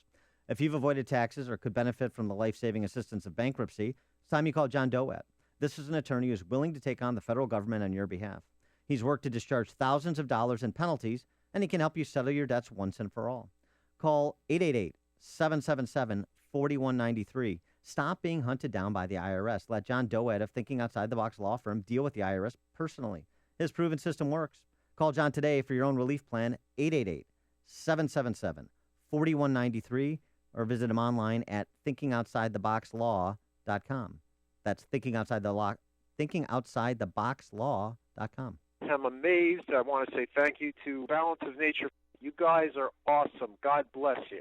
The reason I have so much enthusiasm is because I speak as a person who has investigated the things that are out there. What I see is that there's many, many people telling the same story, and it's ruining it for the people who really are true. Up until this point, I had a lot of doubt whether I have an instinct that there should be something you can spend some money on and get something good, and I hadn't found it, and I believe I have found it this time. So, again, awesome, and thank you. The top 3 New Year's resolutions are health-related. Improve your odds by getting started early with our best price of the year. Call now to find out how to get your free month's supply of Balance of Nature. Call 800-2468-751. That's 800-2468-751. Or go online to balanceofnature.com. Use promo code Chicgao. How long would you wait for your shower to get hot? How long would you wait for your cell phone to fully charge? How long would you wait to get relief from your nasal congestion? If you're congested now and you want powerful relief now, use Afrin No Drip. Afrin starts working in seconds and keeps working for 12 hours. So why wait? When you can start to get relief in seconds with Afrin. Afrin, powerful congestion relief without the wait. Use as directed. For more information, go to Afrin.com. With a Sam's Club membership, you get incredible savings every time you shop. Sam's Club members get a savings book with over $3,000 in exclusive offers. Get the new year started off right with instant savings on healthy products like $3 off Chobani Greek yogurt, $2 off Special K Red Berry cereal, and $3 off one-a-day vitamins. Stop by or visit samsclub.com to get your new year started with January instant savings. Join and save. Sam's Club. Life is better in the club. See club for details. AM 560, The Answer. Dan and Amy, we're talking about that Philadelphia police shooting and the Islamophobia of the mayor there. Where did Mayor Nutter go? He's gone. Away. His term limits. Yeah, sounds like we got another Nutter there. That was actually the Amish texter's text. Yeah. Well, I like Nutter's stance, though, the way he defeated flash mobs in his town. He was great. He said the parents would be held accountable. I didn't mind him. I know he's a Democrat, but I liked his tactics. Well, here's another leftist who's got an interesting take on the world. Seems a bit inconsistent. National Organization for Women President Terry O'Neill. Still hate them. For what they did to the Swedish bikini team. Remember the Miller Lite commercials with the Swedish bikini team? Boy, do I. They thought that was sexist, so Miller Lite, they put the pinch on them and they dismantled the Swedish bikini team. Well, here's something that's not sexist, according to now President Terry O'Neill, who wrote an open letter that was published last week. What is not sexist is making false rape allegations. She wrote a letter, Miss O'Neill, to Teresa Sullivan, the UVA president, to intervene to stop a dean at the University of Virginia from pushing forward with her lawsuit against Rolling Stone and its reporter for the fraudulent rape on campus story, $7.5 million defamation lawsuit against Rolling Stone, and the reporter in question was filed. The accuser, Jackie Coakley, I'll name her, serial liar, fabricated the assault in order to gain the attention of a man she was in love with. But that's no problem. That's no problem, because according to O'Neill, the now president, National Organization for Women president, a proud member of the Cackle Caucus supporting Hillary, we are writing to request that you put a stop to what we regard as a re-victimization of this young woman. She's the false accuser. She victimized so many. She's the victim. Do you get No, but this? she's not the victim anymore. Once it was proven that she made the whole thing up. This has not only get attention. This has not only threatened Jackie's dignity and privacy. Oh, stop it. But also the dignity and privacy of numerous other student survivors on your campus, wrote O'Neill. But she's not a survivor because she didn't get raped. It didn't happen. Exactly. So understand that now's position is whether you were actually raped or whether you made a false accusation, it's the same thing. This is the president of the National Organization for Women, and I would, of course, love to ask her what she thinks about the Bill Clinton accusers. are they being re-victimized when Hillary dismisses them? Because, again, you're supposed to believe the allegation, apparently, according to now, even when it proves to be false. This is the morning show more Chicago radio listeners are choosing. This is Chicago's Morning Answer on AM 560. The Answer.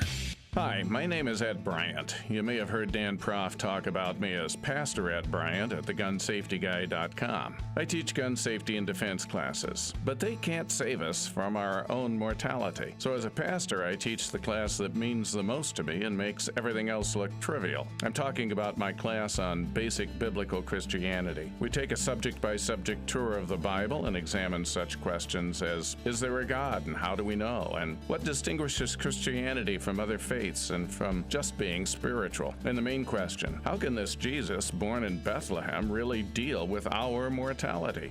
We connect the birth of Christ with his death and resurrection and ultimately face the question, is it true? Sign up for an introductory session on Thursday evening, January 21st at St. Timothy Lutheran Church in Lombard. For more info, go to sttimothy.org and click on the Basic Biblical Christianity icon. Again, that's SAINT Timothy.org.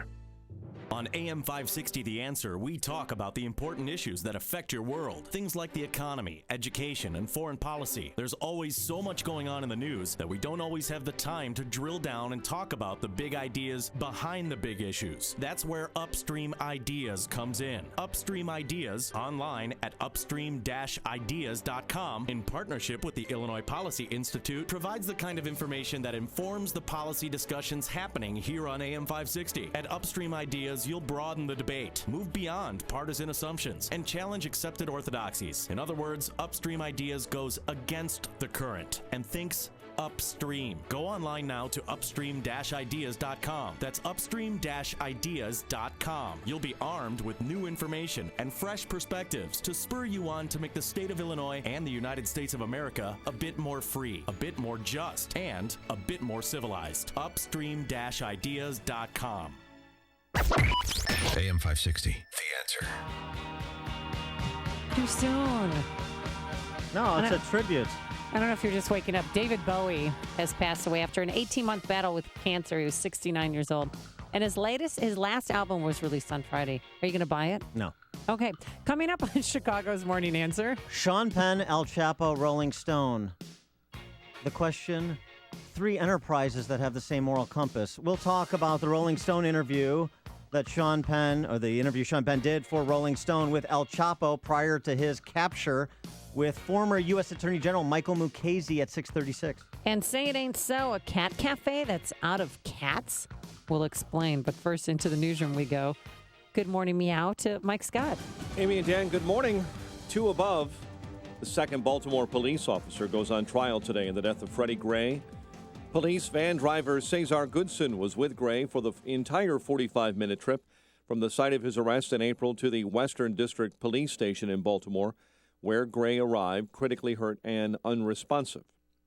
Iconic singer-songwriter David Bowie's death from cancer setting off waves of tributes. From glam to punk to electronica, his latest album, Black Star, came out on Friday. Friends describe that record as a parting gift. David Bowie was 69. Mexico has begun the process of extraditing drug lord Joaquin El Chapo Guzman to the U.S., but it could take months before he is delivered here. A man who hopes to deliver next year's State of the Union address will not be in the House for tomorrow's speech. Texas Senator Ted Cruz instead will be campaigning for president in New Hampshire. Cruz also says he won't send jackboots to knock on doors in America to deport illegal immigrants, but he will enforce current laws. Deportations are ineffective until you secure the border. Why? Because right now when we deport someone, often they come back in 2-3 days. The GOP presidential candidate on CNN's State of the Union. Chicago facing its first major cold snap of the winter. Frigid temps, single digits, below zero wind chills will last until the middle of the week. It is not the coldest we've seen on this date. That goes back to 1982 when wind chills that day dipped to between 70 and 80 below zero. Chicago police say they're investigating a deadly robbery attempt at Z&S Food and Liquors on the city's south side. Police claim that night William Larson and Keyshawn Marzette tried to rob the store. A store employee shot and killed the two. Chicago sports was the Blackhawks over Colorado 6-3. College hoops in the Big Ten. Illinois surprising win over Purdue 84-70. NFL, Green Bay beat Washington in the playoffs. Seahawks over Minnesota. And the news, a service of the Foundation for a Better Life. Mr. Rogers passed along friendship, hoping we would too. Friendship, pass it on from the Foundation for a Better Life at values.com. A check of traffic and weather next on AM 560. The Dennis Prager Show. I'm a good one at storing energy. That's why I have no burnout in my life. I'm very aware that life is a marathon. And you could even look at it this way, that the year is a marathon. And you can't run at the exact same highest pace all year. You will fatigue. The Dennis Prager Show. Weekdays at 11, right before Sean Hannity at 2 on AM 560. The Answer. With beaches, theme parks, nightlife, and more, head to Florida for your best winter ever. Plan your vacation at visitflorida.com. There is nothing more beautiful than a landscape that creates a memory. Strong, sturdy oaks, golden prairie grass, and stunning wildflowers delicately dancing in the wind. Restoring your grounds creates a lasting impact, both environmentally and professionally. Tallgrass Restoration uses scientifically proven, cost-effective methods to restore and preserve private, corporate, and public properties, including wetlands, woodlands, and prairies. Tallgrass Restoration enlists licensed professionals who have extensive knowledge of land to transform the beauty and ecological health of natural areas for the entire world to enjoy. Life is a journey from birth to death, but a landscape left behind of tantalizing allure and overwhelming grace lasts forever. Let Tallgrass Restoration transform your land's legacy. Visit tallgrassrestoration.com to start planning your possibilities before spring. That's tallgrassrestoration.com or call them at 1-877-699-8300. 6:35 in our ChicagoRadioDeals.com traffic center. Here is Jim Telemonte. Thanks, Mike. Adams Tollway, eastbound I-90. Traffic is heavy approaching the Elgin Toll Plaza, where there's a crash blocking the right lane. Their tollways are good. The inbound Edens has a delay from Devon to the junction. 23 minutes, Lake Cook to Montrose, outbound 19. Kennedy, 25 minutes, O'Hare to downtown, outbound 35. Delays from Addison to the airport, and slow on westbound 190 from the Kennedy to the terminal area at O'Hare. Inbound Eisenhower, 40 minutes, Thorndale to downtown, outbound 37. Stevenson, 42 minutes, 355 to Lakeshore Drive. It's fine outbound. Ryan, 22 minutes, 95th to downtown. I-57, Bishop Ford, both 18 minutes, I-80 to the merge. Traffic is a service to the Foundation for a Better Life. Mr. Rogers passed along friendship, hoping we would too. Friendship, pass it on from the Foundation for a Better Life at values.com. Traffic answers when you need them most. I'm Jim Talamonte, AM 560, The Answer. Chicago's Morning Answer continues next. Your official Chicagoland weather forecast. From the AirComfort.com Weather Center, Air Comfort, 80 years of quality mechanical solutions for your business. Not as cold today. Sun gives way to clouds. Little snow late this afternoon, 21. For a high temp, 8 overnight, with heavy snow squalls in northwest Indiana due to the lake effect machine cranking up. 2 at O'Hare, 3 along the lakefront. Next news at 7. Chicago's Morning Answer with Dan and Amy continues next on AM 560, The Answer. This hourly segment is brought to you by the Property Tax Show, Saturdays at 6 p.m., hosted by Brad Hayes, Chicagoland's property tax expert. Your money. Find out how to keep more of it and live debt-free. Tonight on The Dave Ramsey Show, starting at 7 on AM 560. The Answer.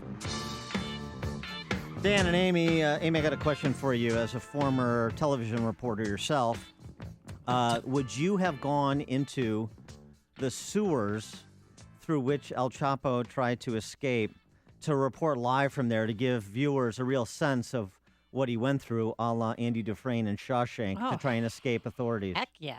Oh, you would have been in the sewers. And I've been in the deep tunnel here in the city of Chicago. Yeah. Thing is, you just have to wear your old shoes because then you throw them out when you're done. Yes, and you let yourself on fire after that as you well. You give yourself a good scrub down. No, but that's a chance of a lifetime. You get to see history in the making right there, being in the actual tunnel where El Chapo traveled. This is the sewer where he failed his escape. Yes. El Chapo did, though, prior to being captured by Mexican authorities, did have the occasion to meet with Sean Penn and this Mexican actress who facilitated the meeting, Castillo. Kate del Castillo. And so he had a picture, kind of a proof of meeting picture, and then he was allowed to send questions to El Chapo. El Chapo records the answers and sends back the video, and El Chapo authenticated it. Amy, a noted linguist such as yourself, please translate. Quiero dejar en claro el contenido de esta entrevista es exclusivo para la señorita Kay del Castillo y el señor Sean Penn. He's saying that he's making this film and talking to del Castillo and Sean Penn. And it's exclusively for those two. Yes, exclusively. That's exactly right. And she wanted them to tell his story, do his biopic. Yeah, and the hard-hitting questions that Sean Penn, noted fan of dictators and apparently international drug kingpins now. I mean, you remember his love affair with Hugo Chavez. Right. Before Chavez's timely death. He asked these questions. How was your childhood? How'd you get involved in the drug business? Well, no, if you're writing a biopic, you need to know that, Dan. Do you consider yourself a violent man? No, of course not. How do you see your final days? I mean, these were riveting questions as part of a laborious, multi-thousand-word story that Sean Penn wrote for Rolling Stone. I read it, and the whole thing? I did so no one else has to. I started to, and then I went to my happy place. And I want to know, I mean, this may be a little bit unorthodox, but I want to know as a matter of law, even though Mexican authorities have agreed to allow El Chapo to be extradited for trial in the United States, if we could exchange Sean Penn for him, even though we don't need to. Will you stop it? You know, it reminded me of Dennis Rodman going to visit Kim Jong-un. Kim Jong-un. Kim Jong-un. Is it illegal? And that's the thing. Well, why don't we put that question to Judge Mike McKazy, former U.S. Attorney General, United States U.S. Attorney General from 2007 to 2009. Judge McKazy, thanks so much for joining us again. Appreciate it. Good morning. Morning. Pleasure to be with you. So what do you make of, as somebody who is steeped in the law, of the whole kind of subterfuge surrounding Sean Penn and this Mexican actress arranging this interview, perhaps being followed, perhaps not. It's not clear if that's how El Chapo's location was identified. But what do you think of that process in the first place and the lack of disclosure to authorities this meeting was occurring? Well, look, as a legal matter, I don't know that it gets Sean Penn in any hot water, certainly under U.S. law. As far as what it does to glamorize and create a mystique around somebody who's a complete degenerate, obviously there's nothing good in that. Sean Penn's been doing that for a long time. But now, just to be clear here, Sean Penn makes the case in that Rolling Stone piece he penned that this is a question of relative morality because the people who consume drugs in this country are just as bad, just as complicit, just as demonic as is El Chapo. El Chapo doesn't exist without American consumers. That may very well be, but the fact is that the American consumers aren't torturing people, aren't cutting people's heads off, aren't terrorizing an entire society the way El Chapo does. So I don't think it's a matter of relative morality, but that's obviously Sean Penn's value system. Well, given the vast resources of the federal government, how did an actor find El Chapo before, say, the DEA did and the Mexican army? Well, I think that it happened as a result of people around Guzman wanting to reach out and do this. It's not a question of the intrepid Sean Penn finding him so much as it is of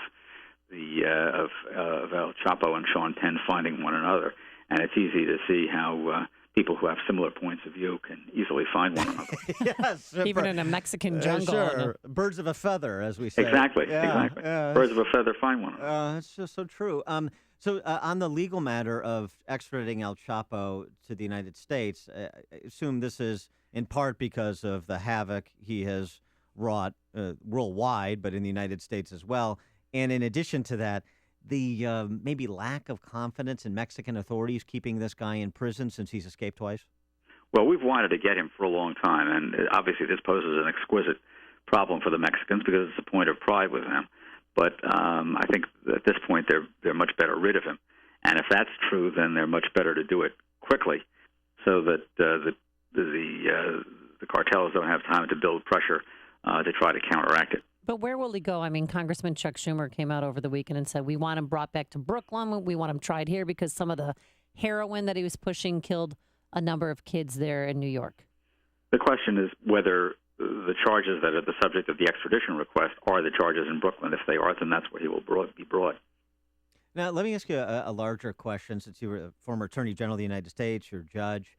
One of the other things Sean Penn raises in his piece, well, I kind of referenced it earlier, but is the drug war, the $25 billion a year drug war.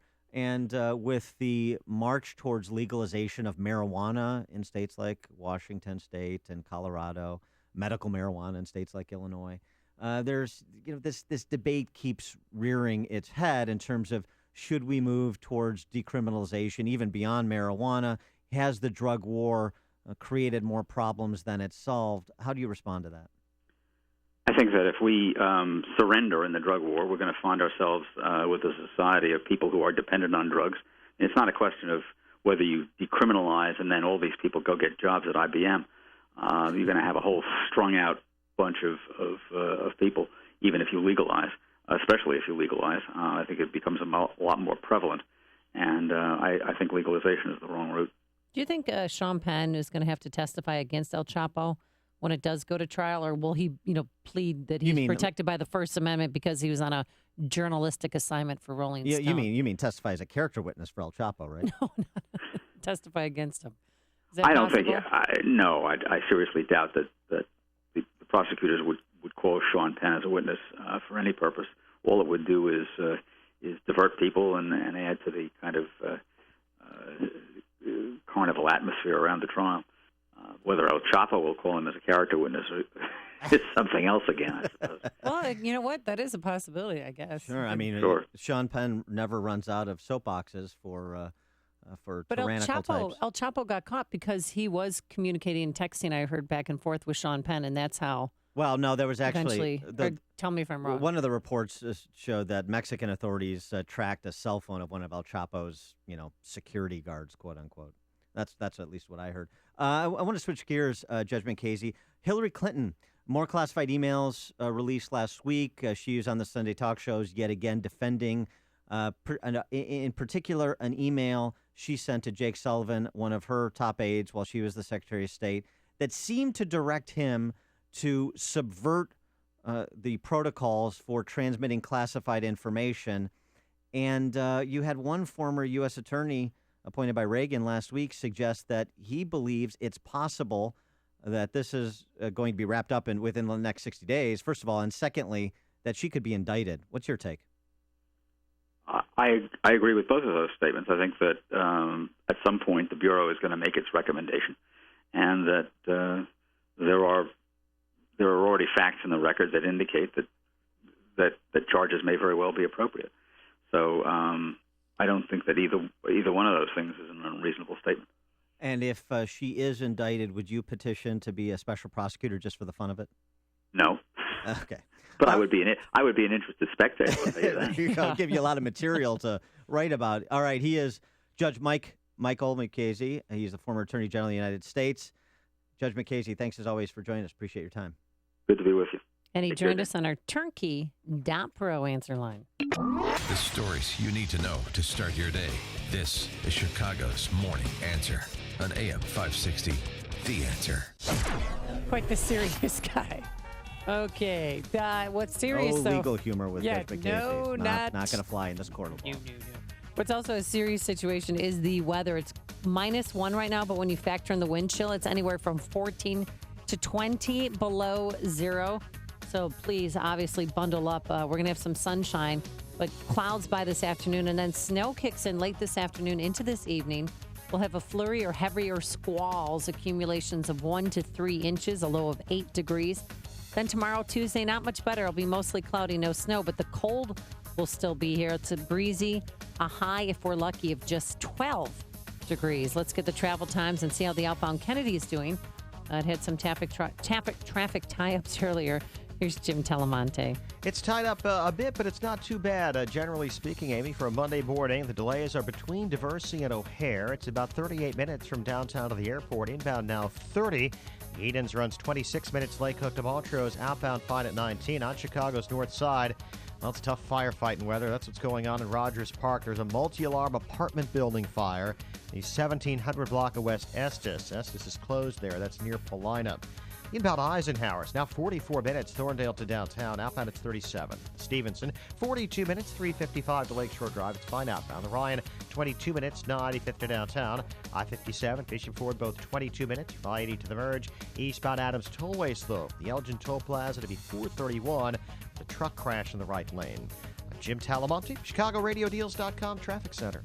I'm Lou Dobbs, trading in Asia's stock markets, corporate developments, and action in the crude oil market, all driving stock prices on Wall Street. Those stories next. 2 little tablets is all it takes to make your thin hair feel and look thicker and fuller, guaranteed. Viviscal is the #1 drug-free hair growth supplement in the U.S., with 1 box being sold every minute globally. It's clinically researched to promote existing hair growth for men and women, and now a 90-day supply of Viviscal is offered in your area risk-free plus free shipping. Call 800-774-4402. Viviscal nourishes thinning hair from within. You'll love your hair growth results, guaranteed. Viviscal is so effective, it's recommended by top doctors. Here's Dr. Grant Stevens, board-certified plastic surgeon. I feel confident recommending Viviscal to women with hair loss, thinning hair, or even dry or brittle hair. It's 100% drug-free, and it's backed by years of clinical research. Want to try Viviscal? Every listener that calls now gets a 90-day risk-free supply plus free shipping. Call now, 800-774-4402. 800-774-4402. That's 800-774-4402. Wall Street investors hope to bounce back from the market's worst start to any year in history. The Dow and Nasdaq are in correction territory, both down 10% from their record highs set last year. No major reports out on our economy today. Look for corporate developments and action in Asia's markets and European markets to drive U.S. stock prices. Investors may remain cautious ahead of the start to the earnings season. CSX, Citigroup, Intel, JP Morgan Chase, and Wells Fargo all posting earnings this week. We're expecting more volatility in the crude oil market. Prices sank 10% last week. Crude oil now trading near $33 a barrel. And we're watching bond yields. The 10-year Treasury yield last week fell to the lowest level in 3 months. Please join us for Lou Dobbs tonight, 7 and 11 Eastern on the Fox Business Network. This is the Lou Dobbs Financial Report. You did it. That's right. Because of your generosity and support of our annual Feed the Children campaign, we were able to reach our goal of feeding over 18,000 children around Chicago on this holiday season. Those are real families with real needs that you have helped to meet. We especially want to thank the many business benefactors who stepped up in a big way. When you hear their advertisements on the station in the coming months, we encourage you to support them as a way of saying thanks for their generosity. And just because we met our goal in 2015, that doesn't mean that the need has gone away. Hunger is still a real challenge for thousands of families and children in the Chicagoland area. So please continue to support Feed the Children with a tax-deductible gift of any amount at any time. Just go to feedthechildren.org. And thanks again from all of us at AM 560, The Answer. The most recent U.S. Supreme Court decision on the Affordable Care Act made one thing certain. We will all have to deal with this ever-changing law until at least 2017. If you're tired of calling a bureaucrat at an 800 number to help you navigate Obamacare, then you need a local expert on your side. That's right, your own health insurance mentor. C. Stephen Tucker from healthinsurancementors.com is someone I know and trust. He's a 20-year licensed broker who's been educating AM 560 listeners on the Affordable Care Act for the last 5 years. Thanks, Dan. If you have a pre-existing condition, a canceled plan, or your premium increased, now's the time to get covered. 2016 open enrollment begins on November 1st and ends on January 31st. During this 90-day window, you cannot be denied coverage. Depending on your income, you may find a more affordable plan. The new healthcare law is very complicated and you do need guidance. It costs you nothing to use a broker, so why not tap into my expertise? Thanks, Steve. How can our listeners get in touch with you? They can visit healthinsurancementors.com or call me directly at 630-674-1551. That's 630-674-1551. AM 560, The Answer. Amy Jacobson's Cat Stories. Well, thank you. Thank you so much. Yes. I'd like to thank the Academy. You know, it's the fans. problem with this segment is that What? the intro to the segment is always better than the segment Will itself. you stop it? Well, we've talked about cat cafes where you can, it's a trendy place where you can sit down, drink coffee or tea or alcoholic beverages and pet cats. That's not chicken in that pot pie. So they have there's 24 cat cafes in North America, names such as Perfect Palace in New York. I don't get it. The Meow Parlor in Montreal. The Cat Puccinos. Get it? I don't think the Meow Parlor is what you think it is. The Kitay, get it? For tea, Kitay. But there's one in Vancouver called the Cat Fe. Get it? And it opened 11 months ago, and it's already closed its doors. Just temporarily, though, Dan. Don't worry. Don't get a fur ball up over this one. Apparently, they ran out of cats. It's like a coffee shop running out of coffee. You can't do that if you want to make money. So this cat cafe started out with 18 cats. Where did all those cats disappear to? Did they migrate to the menu? Do you think? Stop it. They just serve snacks, Dan, and cafe and tea. And That's not catnip. Stop it. So apparently they put up a sign saying, due to the overwhelming success of adoptions in our first few months, we have run out of cats. Hopefully we'll be back next month so that we can serve you and the animals. So what you do is you sit there, and in some of these places, you have to make a reservation 2 months in advance. I mean, this scares me because they're opening one at 7225 Northwestern Avenue in Rogers Park. You and my dad have a lunch date when that place opens. Your dad and we're going to be camping out there every day. Oh, sure, of course. We're going to have a standard reservation every day. I'm thinking 11 to 1 maybe. No, that's not weird. And we'll sit there and chat, read the newspaper, and pet the putty tats all day. So this is a big problem for Vancouver. Does anyone know any other adults who use the phrase putty tat? I don't. Just stop it. I love it. So anyway, the Cat Cafe in Vancouver will open next month, and ours is going to open in April. And guess what it's going to be called? Tell me. The Cat Fe. You've made the switch, and it feels so good. You've switched to Chicago's Morning Answer on AM 560. The Answer. Once a man reaches a certain age, they're constantly told to get routine checkups to be sure they get the most from their health. With today's resources, it's now easier than ever, instead of waiting until it's too late. Associated Urological Specialists understands that. They know you need the assurance of having the very best services available to cover your bases. They also know that no two cases are alike. Providing medical and surgical urological specialties is one thing, but clinical numbers and research are just a part of making the right decision for you personally. At Associated Urological Specialists, there's a full suite of specialists that execute full service treatment. From diagnosis to procedures and everything else, they'll create options and mesh seamlessly into your daily routine. Let this message be the one that frees you to focus on your health now and in the future. Visit auspecialists.com today. That's auspecialists.com or call 708-608-2195. That's 708-608-2195. Well, after I took care of my cats, I did something that it needed to be done. I put my pillow in the washer and dryer, and it was good to go just a few hours later. My pillow is great because it conforms to your neck and back and gives you support where you need it the most. And this pillow, again, you don't have to take it to the dry cleaners. You can wash it at home. My pillow helps with snoring, headaches, neck pain, insomnia. And it's the official pillow of the National Sleep Foundation. And we still have the 2 for the price of 1 offer. So visit mypillow.com, type Amy, A-M-Y, in that promo code over on the left-hand side. And again, you'll get 2 pillows for the price of 1.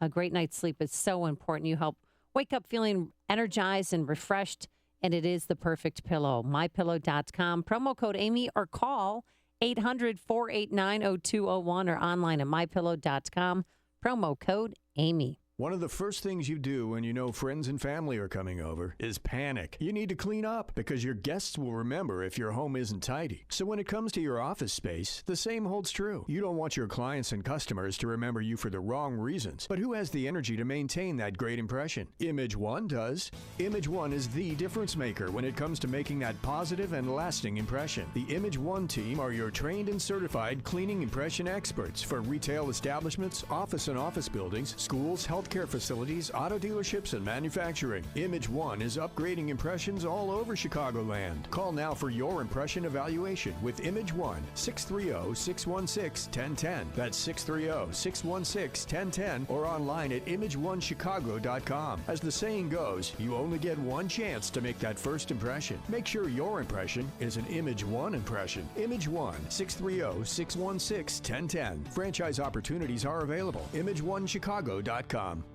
It's another new year and a time where you make that same resolution to hit the gym and get back into shape. It's easy. Pick your choice. The local gym in a strip mall near your house where there's never enough machines and muscle heads, or the overrated health club that lures you in with small monthly membership fees but ends up charging you a huge initiation fee. They could care less if you ever work out again and only want your automatic monthly payments. Make a different resolution this year. Check out Steel Horse Athletics in Palatine, the northwest suburb's newly remodeled 50,000 square foot facility. This state-of-the-art club is for the entire family. You'll find bodybuilding, fitness classes, swimming pool, and the indoor soccer arena Step Ahead Sports that has the hottest futsal leagues. There's no long-term contracts and no high prices. Ask for the Patriot Discount, where you'll receive 10% off the first year. Call 847-616-8900 or visit steelhorse.fitness.com. That's steelhorse.fitness.com. 3 above and a frigid temperature week ahead with some snow showers in the forecast. The Blackhawks double up the Avs. Dan Webb to lead an investigation of the Chicago Law Department. Complete look at your weather forecast after Fox News, WIND Chicago News Time, 7 o'clock. Fox News Radio. I'm Dave Anthony. He had many looks and sounds. Rock legend David Bowie is dead days after his 69th birthday. Fox's Simon Owen is live in London. Dave, in a surprise announcement, David Bowie's son confirming the news, a statement saying the singer fought a courageous 18-month battle with cancer and died peacefully surrounded by his family. He only released an album last Friday on his 69th birthday. The British Prime Minister, David Cameron, saying, "He was a master of reinvention, and one of the things that's so incredible is almost all his reinventions were incredible successes." A series of stars paying tribute, from the Rolling Stones and Gene Simmons of Kiss to Madonna and rapper Kanye West. Dave? Simon, days after a Philadelphia cop was ambushed, shot and wounded. There's worry about more attacks to come. Fox's Tanya J. Powers explains live. Philadelphia police and the FBI are looking into a tip that the self-proclaimed ISIS-inspired shooter who attacked Officer Jesse Hartnett may be part of a larger group that's targeting officers. Cops are now working in pairs until further notice in Philadelphia.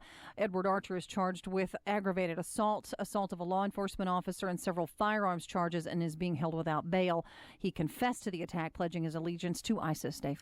Tanya, big union issue at the Supreme Court today, whether public employee unions can collect fees from teachers, firefighters, and other government workers who don't want to be members.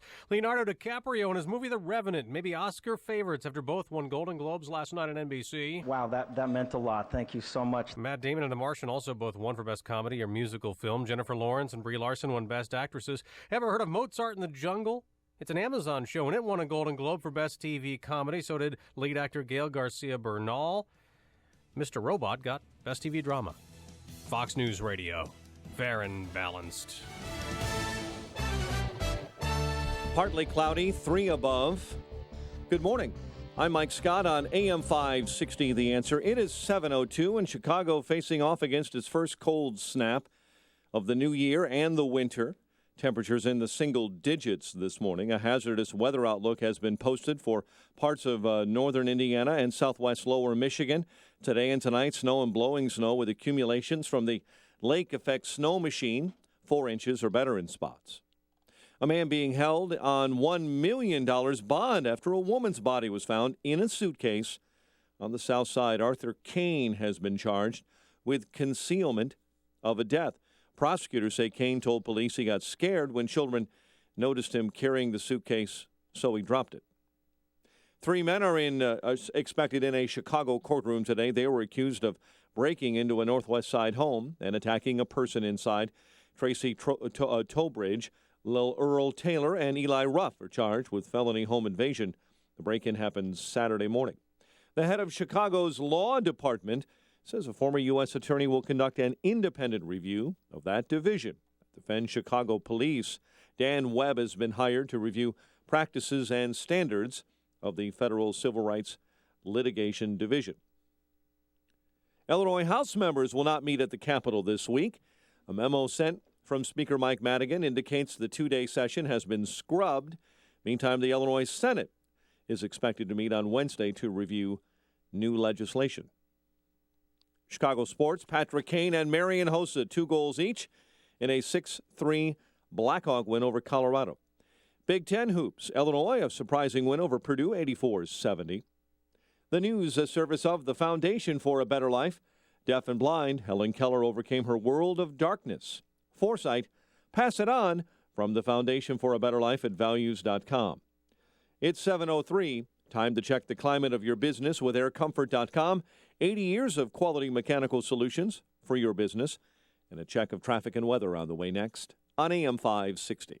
The Sean Hannity Show. I think Americans see Hillary as the third term of Obama. I've got to believe and hope that when 60+% of Americans see somebody as a liar, dishonest, and untrustworthy, I got to hope that Americans are going to take that into account when they go into the voting booth. You know, that's what this next year is going to be about. The Sean Hannity Show. Afternoons at 2, right before Joe Walsh at 5 on AM 560. The Answer. Are you putting your money into an IRA, pension, or 401k? Then I hope you're prepared to lose 30, 40, 50% or more of your retirement savings, because it's not a question of if the market crashes again. It's a question of when. It's going to happen.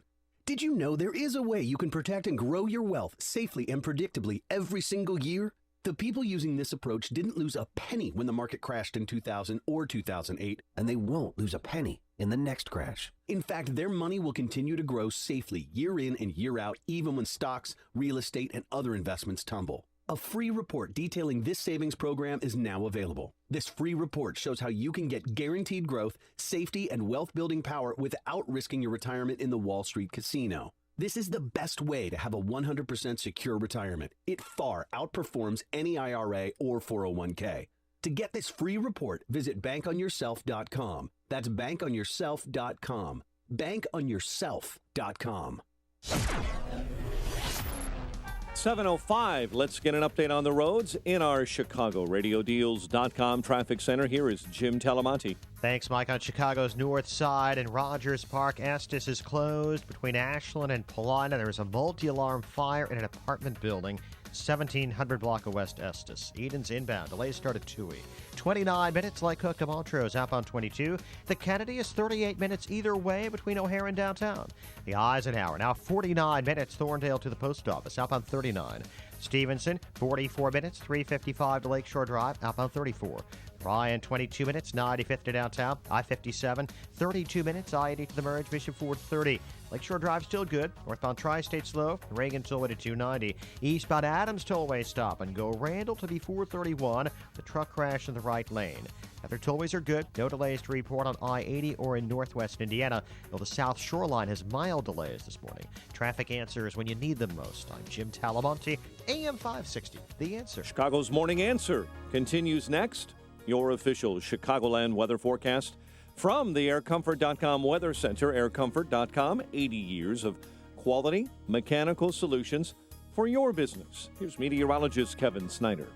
Today, cold with sun, followed by increasing clouds. A little accumulation of snow late in the afternoon with a high 22. Breezy and quite cold tonight with a flurry or heavier squall accumulating a coating to an inch, low 8. I'm Kevin Snyder on AM 560, The Answer. 2 above at O'Hare, 3 above along Chicago's lakefront. Next news, 7:30. Continuous news coverage at 560theanswer.com. Chicago's Morning Answer with Dan and Amy continues next on AM 560, The Answer. This hourly segment is brought to you by MyPainChicago.com. World-class treatment for chronic pain. Go to MyPainChicago.com. Good morning. Welcome to your Monday morning briefing. Here's what you need to know to start your day. Lady Luck keeping it all to herself. No winning ticket. The Powerball jackpot now reaching the stratosphere. $1.3 billion. I mean, your first divorce was ugly. Number one, it's fine. All over the tabloid. You know what? I wasn't the president of the United States, and I wasn't dealing in the Oval Office, all right? A big difference. I wasn't the president. If he wants to engage in personal attacks from the past, that's his prerogative. So be it. This is Chicago's Morning Answer with Dan Proft and Amy Jacobson on AM 560. The Answer.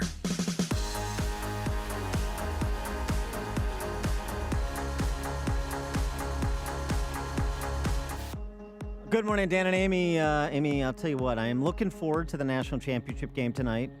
Alabama or Clemson? Here's what I'm not looking forward to. Perfect segue. I'm not looking forward to politicians all saying, I'm a Clemson fan tonight because, Clemson is in South Carolina and South Carolina is an early state.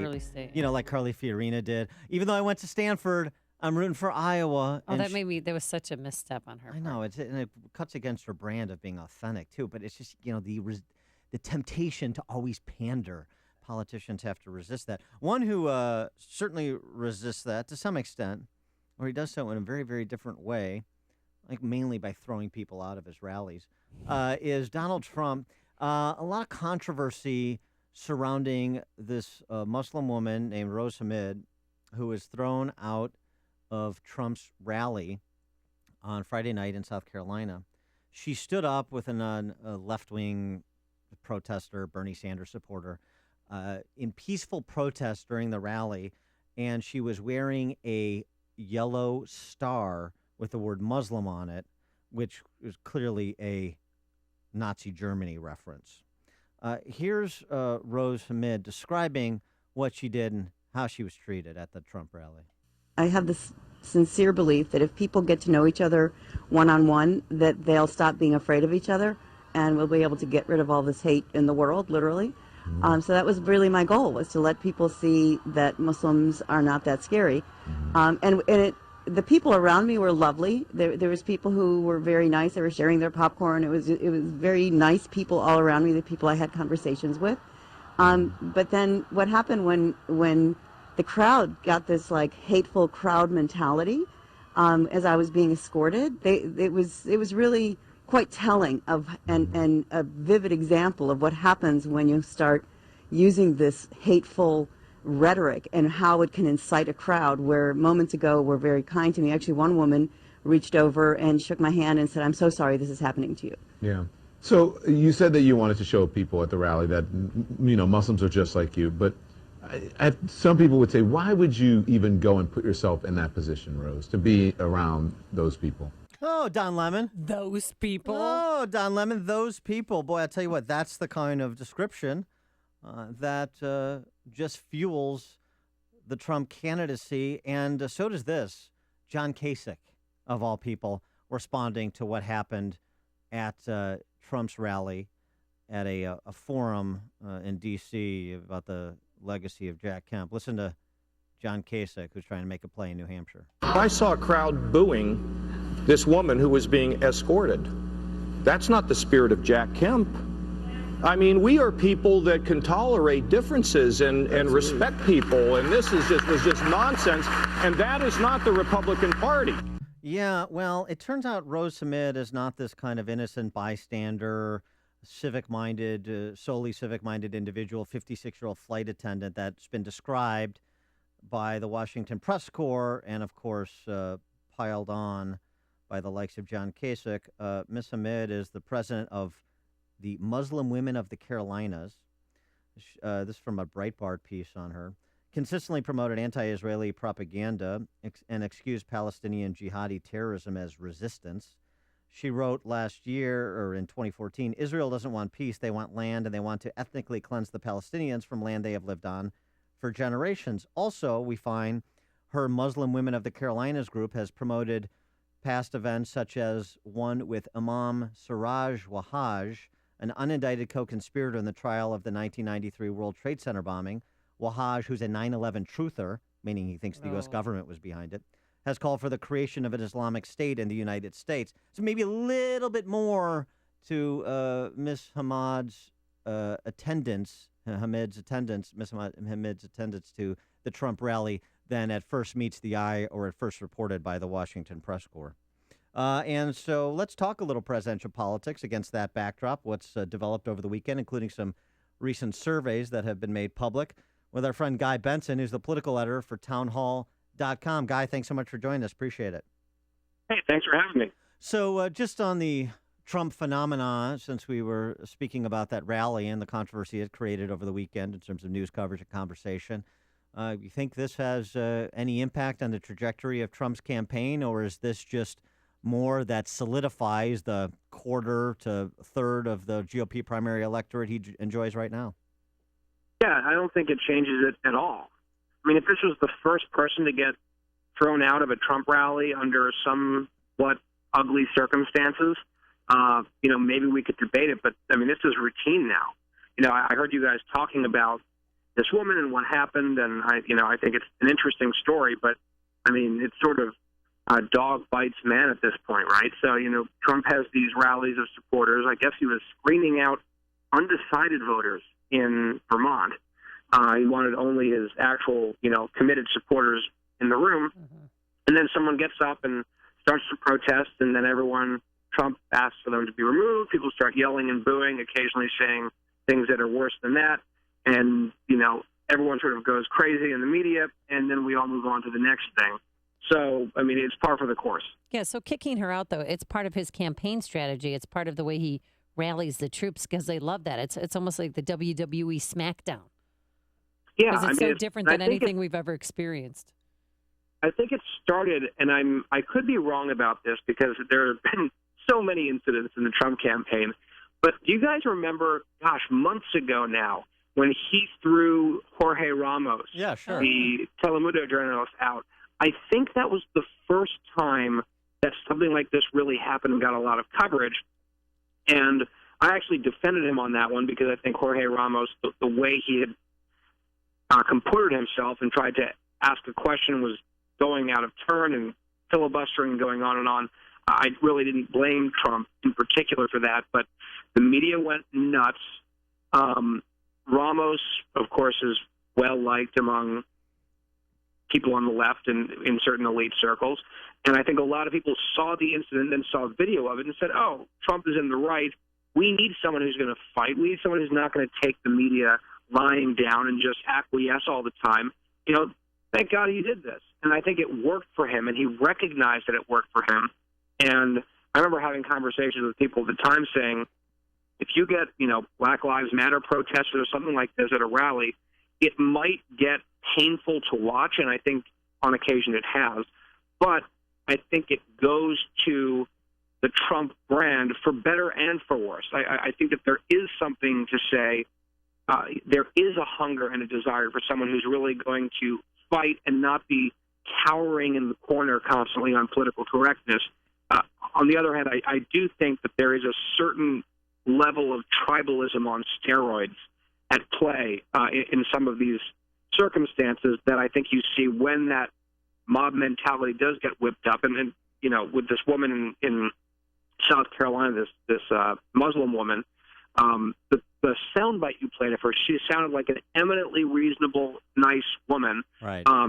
I know you were saying, okay, look at some of the background here, and if she is in fact anti-Israel and trafficking in some of this 9/11 trutherism, that's obviously not good. But the crowd knows nothing to that effect. And but they did know one thing, and they saw her with a yellow star that said Muslim on it. And to compare anything that Trump has said, much less done, to Nazi Germany, that would elicit an eye roll from me. It's pathetic and ignorant. But some people may take offense to that. I understand why.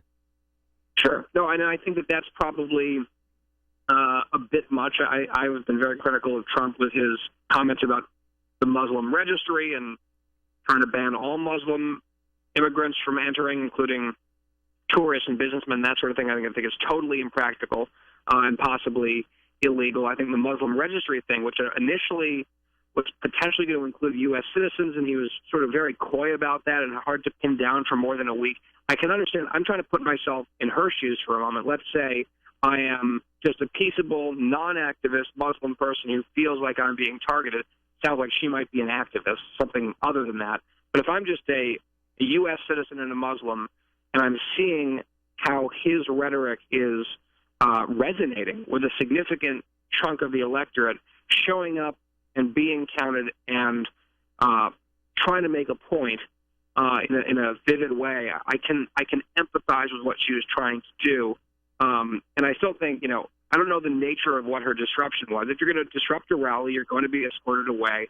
And when people are whipped up and when people are excited about, a political situation, and I know there's a lot of people who are fearful right now based on, obviously, what radical Islam is doing across the world, I think that there's going to be some more ignorant people who are going to say really horrible things. I don't think we should excuse that at all. Understand. I can see that point. But one other thing that occurred over the weekend, both with the two candidates that the Republican establishment fears most as the nominee, and who, of course, ironically happen to be the two frontrunners, Trump and Ted Cruz. Some national matchups, some national surveys that have all the matchups. Trump beating Hillary 50-44, Cruz beating Hillary by even a bigger margin. Now Rubio is to other candidates, but it speaks to this argument, the last argument it seems the Republican establishment has to make, which is, okay, Trump, and we understand the anger of some of his supporters. Okay, Cruz, and we understand the appeal. But neither of those two can win a general election. It seems like that's a difficult argument to make out at present. Yeah. Well, I'm not sure which poll you were just citing. I know there was a Fox News poll that came out, I believe, on Friday that had Trump narrowly leading Hillary, Cruz winning, I think, by 6 or 7 points, and Rubio by 9, something like that. Right. There have been, look, I think Trump and Cruz are different. I do believe, for a number of reasons, that Trump is unelectable in a general. When you look at his fundamentals, I know head-to-head, I think for anyone to be pointing at head-to-head numbers now is lunacy. I think what you have to look at is fundamentals at this stage of the game, like favorability, like empathy, trustworthiness. And so you have to look at those with respect to the likely general election matchup, although Bernie Sanders is making a play. That's Hillary Clinton. And so, yes, Trump's unfavorables are high, so you want to look at the fundamentals. Her fundamentals are worse than any Republican's fundamentals. Well, Trump's are worse than hers on a number of fronts. Hers are worse on trustworthiness. I mean, she's just dreadful because she's, a dishonest liar. So, it is somewhat gratifying to see that the American people recognize that. But, Ted Cruz is leading Hillary Clinton in the Real Clear Politics average on head-to-head matchups. And again, head-to-heads are very early at this stage. But if you look at a larger swath of polling, it's not just like picking out a single poll here or there. On average, he's leading her by almost 2 points. Rubio's leading her by a larger margin. Trump is, of the major Republican candidates, faring worst head-to-head against her. But again, I think with Hillary, she will be their nominee. I know people are back to saying, oh, gosh, maybe Sanders is going to do it. No, he's not. Even if he ends up, stealing a win in one of the early states, he has no intention of actually beating her. He doesn't have the capacity to do it. So it's going to be her. I think that she is a flawed, not particularly well-liked, deeply distrusted Democrat running for president. She is going to be playing the women card constantly. She's going to have probably $1 billion for her and her allies to spend. And, the question for Republicans is, who is going to be someone who is a principled conservative who can also beat her?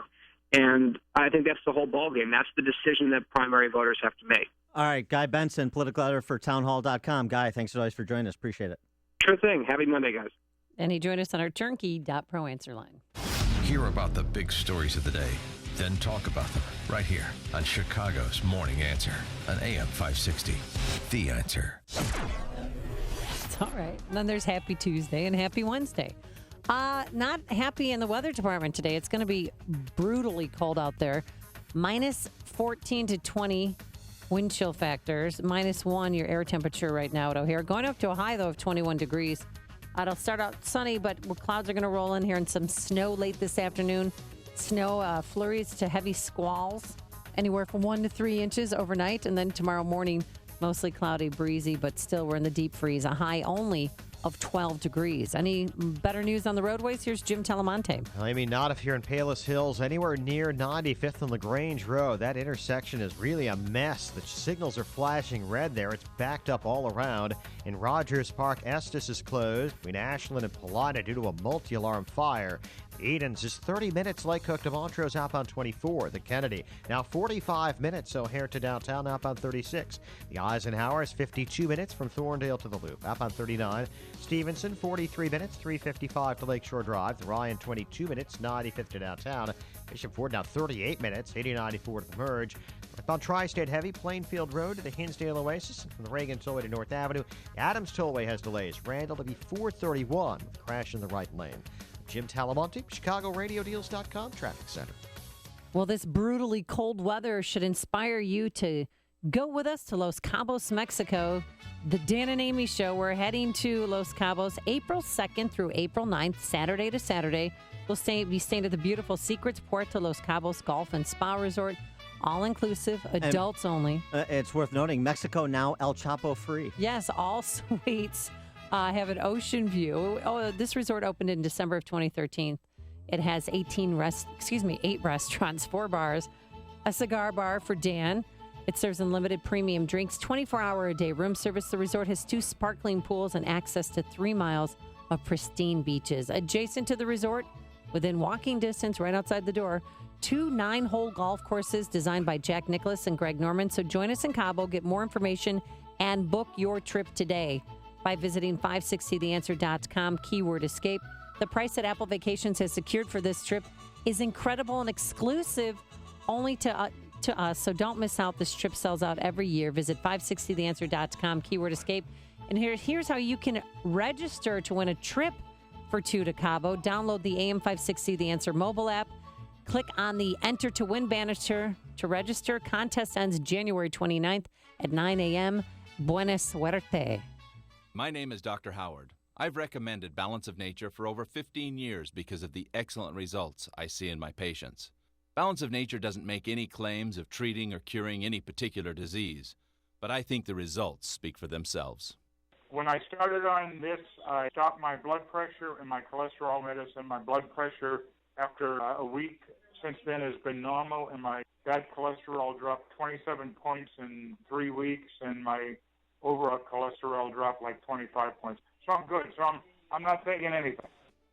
The top 3 New Year's resolutions are health-related. Improve your odds by getting started early with our best price of the year. Call now to find out how to get your free month's supply of Balance of Nature. Call 800-2468-751. That's 800-2468-751.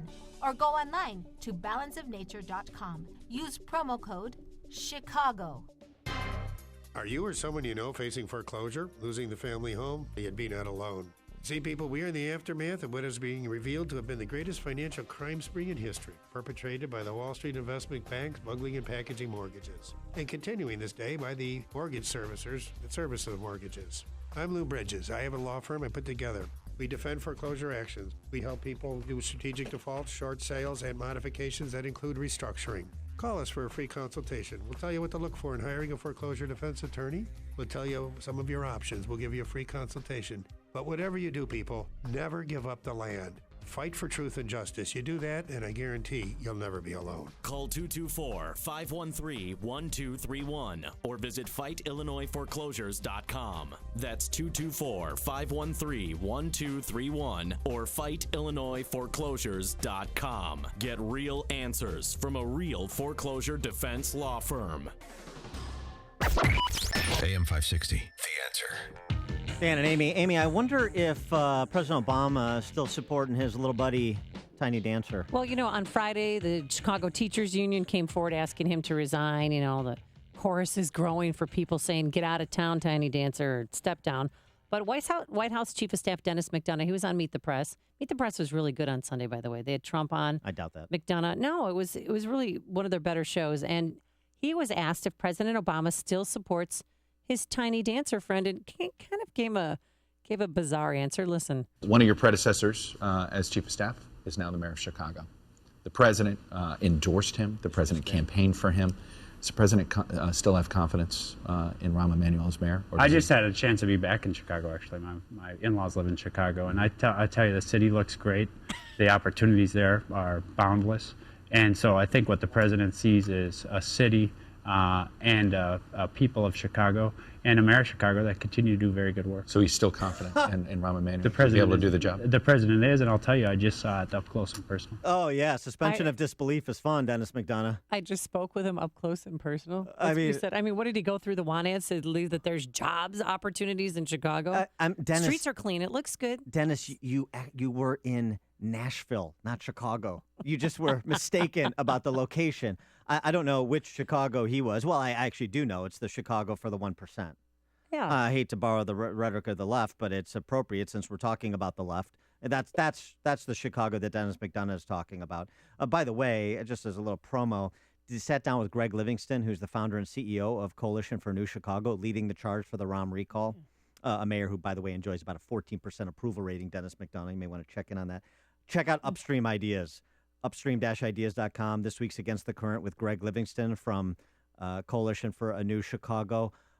You have to listen to his story about when he and Willie Wilson met with Rahm. Oh, really? After the primary last year. It is good stuff. And in addition to that, little tease, you have to listen at 8:45, but I know what the next shoe to drop is going to be for Rahm Emanuel, and I'll tell you at 8:45. It's news, opinion, insight. This is Chicago's Morning Answer on AM 560. The Answer. Hey everyone, this is Dave from Draft Tech, and we've got something really cool for all you engineers, contractors, and facility managers out there. If you haven't heard about it yet, we want you to take a look at 3D scanning. It's an incredible tool we're using to capture every aspect of any given space before we start a project, and it can make you a hero. You know how much upfront time and effort you put into a project measuring and sketching, and even then, you never get all the information that you need, and you end up back in the field again and again. By scanning a space, you'll have all the information you'll ever need in a fraction of the time. Having a 3D scan of a space eliminates the majority of the prime factors leading to cost overruns. The scan generates an exact image of the space. No stone is left unturned, no measurement is left untaken. Let Draft Tech show you how to incorporate 3D scanning into your next project. Check us out at draftingresults.com. That's Draft Tech at draftingresults.com. Draft Tech, cutting edge technology, old school service. AM 560, The Answer. And coming up on Chicago's Morning Answer, We're going to talk to the man who's challenging El Gallito for his congressional seat. Javier Salas joins us at 7:37. and then at 8:08, don't miss it, Brad Thor will be joining us. But first, into the newsroom we go and say hello again to Mike Scott. Amy and Dan, good morning. Big business news involving a Chicago area company this morning. The Irish drug maker Shire plans to pay about $32 billion with a B in cash and stock to buy Baxalta and strengthen its position in rare disease treatments. Shire says it will pay Baxalta shareholders $18 in cash and a portion of a Shire share for each Baxalta share. Now, Shire had initially made a run at the Bannockburn-based Baxalta last summer with a $30 billion offer that was targeted as too low. The level of clout in the nation's labor movement could be at stake in a case before the U.S. Supreme Court. Oral arguments scheduled today in a dispute over public sector union fees that could sap the finances of organized labor. Tributes are pouring in from everywhere following the death of David Bowie, a man who broke barriers and remained a pop music icon for nearly a half century. Swedish police this morning are denying they tried to cover anything up, but this morning they're admitting they should have been more forthcoming about widespread sexual assaults at a music festival in Stockholm last summer. Police had not mentioned the incidents until a newspaper did its report on a New Year's Eve assault spree in Germany. Stockholm police confirmed there were a large number of sexual assaults, and they have detained scores of men. Politically this morning, a rape victim who challenged President Obama's stance on guns during a CNN town hall meeting says she is now getting death threats. I just stopped reading the comments. I don't find them I don't see them as being credible by any means, so I just had to finally stop reading the comments. Kimberly Corbin says she likes to listen to both sides of issues and considers herself a middle-of-the-grounder on gun control. Senator Marco Rubio says GOP opponent Ted Cruz is using political calculations to mold positions on immigration before the election. He has changed his position on immigration all over the place. The Florida Republican on ABC's This Week claiming Cruz claimed he was once for birthright citizenship but now opposes it. Chicago facing its first cold snap of the winter. Frigid temps include single digits. They're expected to last until the middle of the week. Could be some hazardous travel for northern Indiana and southwest Michigan later today with snow and blowing snow. The head of the Chicago Law Department says former U.S. Attorney Dan Webb will conduct an independent review of the division that defends Chicago police after a judge last week accused a city attorney of hiding evidence in a lawsuit over a fatal police shooting. A Schaumburg woman and a Chicago man are now confirmed guests of First Lady Michelle Obama for tomorrow night's State of the Union. Gloria Belinsky was invited to the event after she wrote a thank you letter to the president. She was grateful the commander-in-chief bailed out her husband's employer, General Motors. Meantime, Cedric Rowland received an invite. He works at Near North Health Services. His duties include helping people sign up for Obamacare. Chicago sports. Blackhawks over Colorado, 6-3. College hoops. Illinois over Purdue in the Big Ten, 84-70. The news, a service of Boys and Girls Clubs of America. Visit greatfutures.org. A check of traffic and weather on the way next on AM 560. I believe in the Second Amendment. It's there written on the paper. It's over there on that piece of paper. The Joe Walsh Show. The guy doesn't give a damn about the Second Amendment. He can't even say the word Constitution. He can't even say it's right there in the Bill of Rights. It's right there in the United States Constitution. This son of a gun can't even say that. The Joe Walsh Show. Weeknights starting at 5. Right after Sean Hannity at 2 on AM 560. The Answer. LiveWatch helps you connect and respond up to 10 times faster in an emergency. LiveWatch has no long-term contracts. Save up to 50% off home security. Call 855-LiveWatch or visit livewatch.com. Hi, this is Shalom Klein of Get Down to Business, the show for small business, jobs, and entrepreneurship. Powered by Tandem HR. So mom and dad, after saving for years to send your children to college, you discover A, you didn't save enough, and B, where you've been saving is completely exposed to the college aid formulas, so you get to pay more than you should, and C, your student did not make the best career decision before choosing their college or major. Cha-ching, cha-ching, cha-ching. Don't wait until your student is in high school to figure this out. The earlier you get on the right track, the better your results. That's why Everett Wealth Solutions recommends getting advice from a fiduciary advisor with college funding knowledge. A fiduciary represents you, not a financial institution. They will get to know you and the complete financial picture of your life. For more tips, advice, and stories of entrepreneurial successes, listen to Get Down to Business with me, Shalom Klein, heard Sunday evenings at 6. Your Business Minute of the Day is brought to you by Everett Wealth Solutions. When you need to know, it's time to hire a private investigation firm for your business, for your personal life. Don't wonder, get the facts. Call Special Solutions, Chicagoland's best private investigation team. Consultations are free. Background checks, corporate investigations, legal investigations, criminal and insurance investigations, marital investigations, or surveillance. Call Special Solutions. Hard information and the truth is hard to find. Let Special Solutions, an Illinois licensed private investigation firm, help you in your business or personal agenda when the truth really matters. For over 25 years, Special Solutions has been getting the facts for Chicagoland businesses and people with comprehensive investigations and protective services, surveillance, background investigations, bodyguards, bug sweep detection, and criminal investigations. They do it all. Call 847-803-6922. 847-803-6922. Consultations are free. Get more at specialsolutionsltd.com.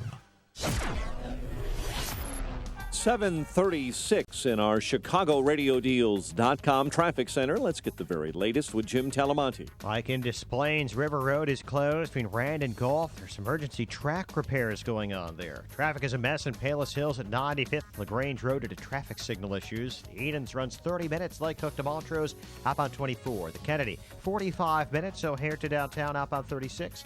The Eisenhower, now 52 minutes. Thorndale to the Loop, outbound 39. Stevenson, 50 minutes. 355 to Lakeshore Drive, outbound 37. Ryan is 26 minutes. 95th to downtown.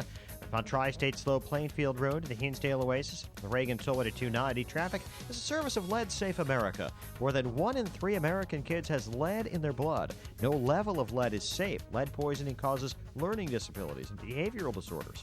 Has your child been tested? Learn more at leadsafeamerica.org. Traffic answers when you need them most. I'm Jim Talamonte on AM 560. The Answer. Chicago's Morning Answer continues next. Your official Chicagoland weather forecast from the AirComfort.com Weather Center. Air Comfort, 80 years of quality mechanical solutions for your business. Not as cold today. Sun gives way to clouds and a bit of snow on tap for later this afternoon, right in time for the afternoon rush, I-21. 1 below at O'Hare, 2 above along the lakefront. It is 4 below in Waukegan. Your next news update is at 8, and Chicago's Morning Answer with Dan and Amy continues next on AM 560, The Answer. This hourly segment is brought to you by Kelly Financial Services, helping you secure your financial future today. Visit kellyfinancialservicesinc.com. Dan and Amy, and our next guest, Javier Salas. I've known Javier for several years. Good guy. He probably doesn't want my endorsement because he's running in a Democrat primary against Luis Gutierrez for Congress. I don't know how much that helps him. But always enjoyed speaking with Javier Salas, and he decided after a career of 20 years in broadcasting and some work at the state government level as well, that he is going to challenge Luis Gutierrez for Congress. And why would he do such a thing? We ask Javier Salas now. Javier, thanks so much for joining us. Appreciate it. Dan, good morning. How are you, Amy? How are you? Good morning. Very excited to be here. So give us the answer to the question, why? Why did you decide to undertake this challenge against Luis Gutierrez? I thought he was the consummate representative of the people. Well, first of all, let me tell you, I'm really appreciate this opportunity to be back at 5:60 a.m. I worked for this station many years, a long time ago, and you were my guest, Dan. I remember that, too. So how funny it is to be back. It is. Role reversal. I'm glad you're running against Luis Gutierrez and I'm not. Absolutely. I'm running, Dan, because we need new energy, basically, to fight for the issues that matter to our families in the 4th District. We need a new direction after 22 years of Luis Gutierrez being in the same position. 22 years ago, this district was designed in order to empower the Latino community because, the vast majority of Latinos live in the 4th District. It's a little village in Humboldt Park. But so far, only one person has empowered himself, Luis Gutierrez, talking about one only issue, immigration, which is an important issue, but it's not everything we need. We have so many other problems there. But has he been effective in Washington, and has he missed a lot of votes? Oh, absolutely. He's the king of truancy, Amy. Oh, really? Him and Bobby Rush, they are 1 and 2 in Illinois of truancy congressman, missing 15.1% of votes in these 22 years. And last year, I did a press conference asking him to give back that money because if he's not working in the district and he's not working in Washington, so what the hell is he doing? Well, I mean, now he's got a lot of side real estate business, so that takes up a lot of his time. Now, are you going to petition if you're elected to have your property removed from the Cook County property tax roll so you don't have to pay property taxes like Gutierrez enjoyed for a time until John Cass discovered that? No, you're not going to go that direction? Absolutely not. When I become congressman next March 15, because, this is all about the Democratic primary, and the general usually is also a Democrat. People vote Democrats in this district. But no, absolutely not. I would like to change all of that. And first of all, I will not be covering for Mayor Rahm Emanuel like he's been doing so far in the Laquan McDonald case. And first of all, I will be working for the people. You know me. A lot of people knows my career. Dan, as well as you do. And they know who I am. They know my family. They know my background. They know I immigrated to this country when I was 25 years old, with no English at all, worked very hard. I became an American citizen more than 15 years ago. I love my country. I love my community, and I want it better. I have 2 kids in Essen Seymour, 12 and 10, and I want them to have a better community. I've been living in the 4th District for many, many years since I arrived here. So when you're out there, pressing the flesh, saying hi to people in the 4th District, what do you hear from them? What do they want out of their congressman? Well, first of all, there is 3 major issues other than immigration that people care for more than anything else. Better jobs, good education for everybody, health, they want an option. I know, guys, how you feel about Obamacare, but there is a lot of people who have been benefiting in the district because of it. But undocumented people especially, they don't have an option in the exchange. And that was a thing that Governor Quinn and their Latino team were working on it, but we lost the election last year. And I would like to bring one of those issues and also work for immigration reform in the national level. But also we can work on immigration ideas here within the state. And I'm glad to tell you that during the transition that we did with Governor Rauner last year, I worked for a whole month with the Republican counterparts, and I did a very good job with everybody. I mean, I really would like to work with my Republican counterparts, because that's the only way we're going to find solutions to all problems. We're talking to Javier Salas. He's a former radio and TV personality who's now running for Congress against Luis Gutierrez in the 4th District. And Javier, I want to go back to Rahm Emanuel. Mm-hmm. How important is his future to the discussion in the primary for this congressional seat? In other words, as you mentioned, Gutierrez, like the rest of the Democrat power structure, is still either falling in line or being quiet as a lot of people are clamoring for Rahm Emanuel to resign or to be recalled. How important is that conversation, and where do you stand on this idea of recall legislation or Rahm's resignation? Absolutely. I agree with the last thing you just said. But first of all, let me remind you that Luis Gutierrez has lost a lot of support of the Latino community in Chicago, especially since he turned his back to the Commissioner Garcia in the last election. We all know that.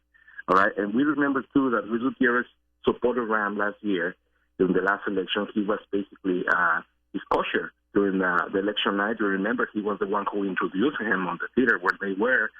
And now Gutierrez has become like a media partner in the damage control action they're doing with all media. The emails that were released last Saturday morning, remember, on Sun-Times? Yeah.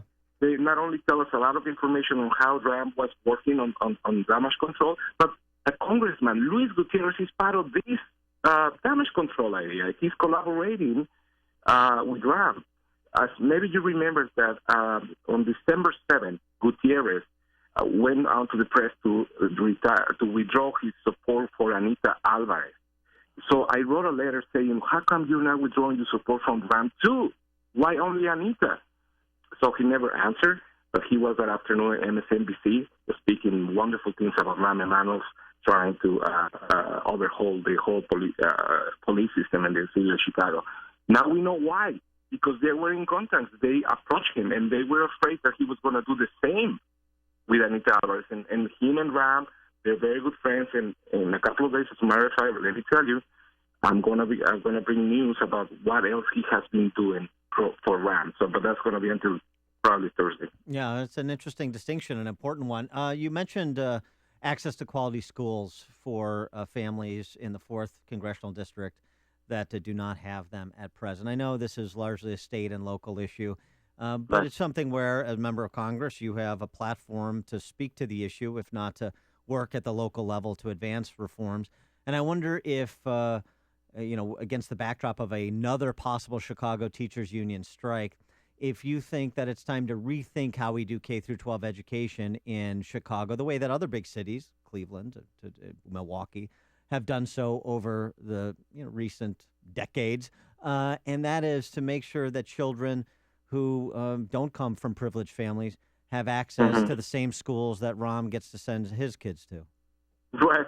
Absolutely, I agree with that. And listen, my kids go to CPS. They have been on CPS since they started their school.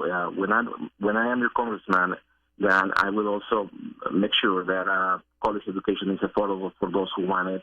I will be supporting public education as I did when I was on the radio and when I worked for Governor Quinn. I agree with you. We have to have equal opportunity for everybody here in the district. Our district is the worst in numbers in matters of educational attainment.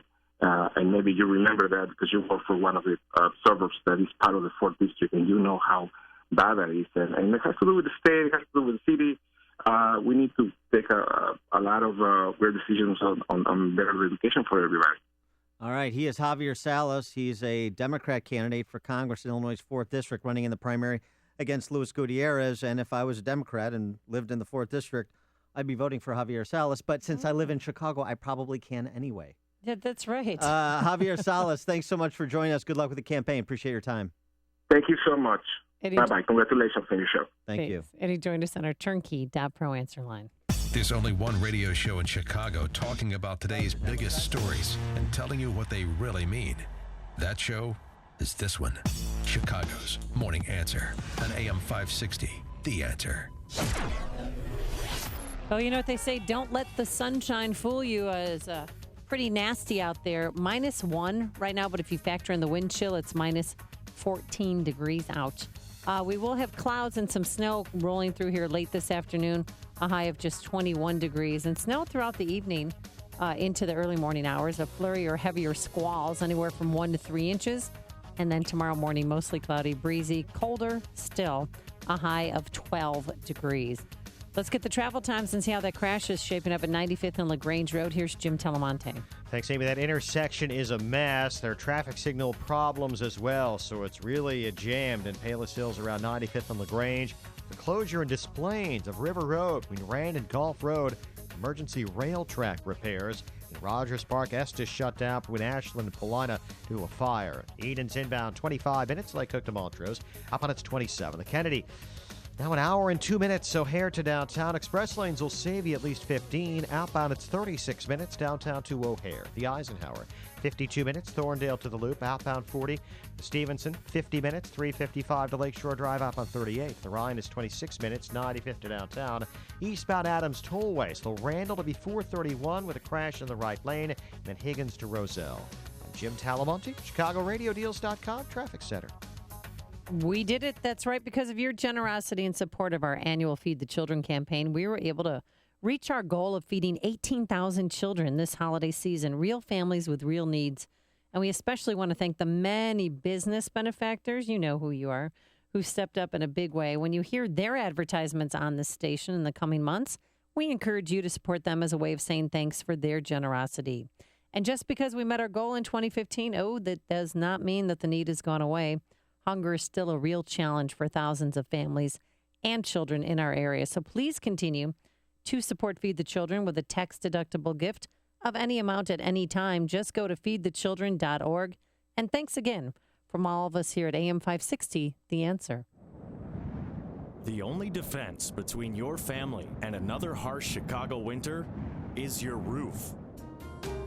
For 3 generations, the Lindholm family has been keeping Chicagoland homes safe and protected from the elements, even in the winter. They specialize in exterior needs from roofing, windows, brickwork, gutters, and siding. Start the new year off right by calling 888-4-ROOFER. That's 888-4-ROOFER. There's still time to inspect that roof or window before the ice, snow, and cold arrive. Roofing and windows can be installed in cooler weather, and most jobs can be done same day. So don't wait until you have an emergency on your hands. Call Lindholm Roofing at 888-4-ROOFER or visit lindholmroofing.com. Lindholm Roofing. Their family has your family covered. 888-4-ROOFER. Lindholm Roofing is a proud sponsor of Feed the Children. There is nothing more beautiful than a landscape that creates a memory. Strong, sturdy oaks, golden prairie grass, and stunning wildflowers delicately dancing in the wind. Restoring your grounds creates a lasting impact, both environmentally and professionally. Tallgrass Restoration uses scientifically proven, cost-effective methods to restore and preserve private, corporate, and public properties, including wetlands, woodlands, and prairies. Tallgrass Restoration enlists licensed professionals who have extensive knowledge of land to transform the beauty and ecological health of natural areas for the entire world to enjoy. Life is a journey from birth to death, but a landscape left behind of tantalizing allure and overwhelming grace lasts forever. Let Tallgrass Restoration transform your land's legacy. Visit tallgrassrestoration.com to start planning your possibilities before spring. That's tallgrassrestoration.com or call them at 1-877-699-8300. AM 560, The Answer. Dan and Amy. Is this what was your favorite Bowie song? David Bowie song segment? No. Oh, darn it. I've been waiting all day. Now, Amy, you may recall this next story as having been particularly advantageous to you when you were working your way through school, but I just want you to consider poor Peyton and Eli, your two sons, and the disadvantage that the following study finds they have, as I had when I was a young man. Not to be rude or insert myself here, but my kids are kind of good looking. Yeah. And guess what? They're also boys, so it doesn't matter. Oh, I don't know. According to this study. Yeah, let me see your academic credentials. Let me see the research, your research paper, Miss Thing. All right, the American Economic Association finds that among similarly qualified female students, those female students. Okay, female. Those who are physically attractive earn better grades than others. For male students, there is no significant relationship between attractiveness and grades. I would know had there been one. Two economists from the Metropolitan State University of Denver obtained student ID photos and had the attractiveness rated on a scale of 1 to 10 of all the students. They recruited people who are not students or faculty members. They examined 168,000 course grades awarded to the students using factors such as ACT scores to control for student academic ability. Here's what they found. The attractiveness gap in grades appears to result more from lower grades for less attractive women than from higher grades for more attractive women. Although more attractive women, there is a deviation. Yeah, because that maybe they're a accrues to little their more benefit. confident and assertive and ask for help when they need help, maybe? Is that on your study, Dan? Yes or no? I'd like an answer, please. It's like, all pretty girls get all the breaks. That's why Bruce Jenner wants to be one. That this is significant. Yes. This is also prompts questions for better-looking students. Do professors simply reward the appearance with higher grades given identical performance? The likely answer, according to the study, is that professors make small adjustments on both of these margins. So there is some maybe even subconscious bias in favor of the Amy Jacobsons of the world. And you know what? I'm sick and tired of it. I worked hard. Peyton or Eli? Before you see it on TV, share it on Facebook, or read about it in the paper. Hear it here first. This is Chicago's Morning Answer on AM 560. The Answer. And now, a moment of objectivism with your Ron Brook and the Ayn Rand Institute. How does economic inequality emerge in a free society? From a bunch of win-win transactions. When J.K. Rowling wrote Harry Potter books, she created something of value. A bunch of great stories that millions of people willingly and happily paid $20 a piece for. Now, what happened to inequality as a result? It grew. Rawlings became a billionaire, while her fans saw their income stay the same and their wealth go down by a tiny amount, $20. Inequality grew, but everyone was better off as a result. That's the way inequality arises under freedom, and that's why it should. For more, see my book with Don Watkins, Equal is Unfair, America's Misguided Fight Against Income Inequality. Visit ARIradio.com. From the Ayn Rand Institute, I'm Ron Brook. This has been a moment of objectivism from the Ayn Rand Institute. To learn more, listen to the Ron Brook Show, Saturdays at 4 on AM 560, and visit ARIradio.com. Why are Ayn Rand's ideas so compelling? Her worldview, her philosophy, expressed dramatically in her novels Atlas Shrugged and The Fountainhead, embodies the ideals stated by the Founding Fathers in the Declaration of Independence and sets forth the requirements necessary to achieve a flourishing life. She called her philosophy objectivism and said it was a philosophy for living on Earth. Today, decades after her death, objectivism continues to stir debate and inspire passion for the spirit of individualism and the enduring American dream. At GoDaddy, a domain name is the beginning of something awesome. Use it to create a website to promote your business. Open an online store to sell your products. Start a blog. Build your brand. You can even connect your domain to your LinkedIn or Facebook page. And GoDaddy customer support is always ready to help. What will you do with your domain name? Get a .com domain name for only $2.99 for the first year. Right now at GoDaddy.com. 2-year purchase required. Second year is $14.99. Not available in California. Listeners, do you have startup capital and want to invest in a business with incredible profit potential? Fresh Healthy Vending, the #1 healthy vending franchise in North America, is growing fast, and we're looking for people right here in the local area to become Fresh Healthy Vending franchise owners and help our business continue to boom. If this sounds like you, we'll send you a free owner information kit. As an added bonus to new franchise owners, we'll also pay half the franchise fees. Just go to readyforfresh.com and enter code 2121. That's readyforfresh.com, code 2121. I've been taking it, and I'm actually feeling better. I know that I'm not coughing anymore, and I was coughing all the time. I notice my body feels better. I have diabetes. I had my blood work done, and I had really good numbers. I want to thank you for your product and all that. It's been great. I got my kids taking them now. Got my parents taking them. My brothers, my best friend. Got everybody on them. I love the product, and I love Dr. Howard. I trust him. I feel safe. I think his product is superb. I'm going to continue with it. Get started early on your New Year's resolution with our best price of the year. Call now to find out how to get your free month's supply of Balance of Nature. Call 800-2468-751. That's 800-2468-751. Or go online to balanceofnature.com. Use promo code Chicago.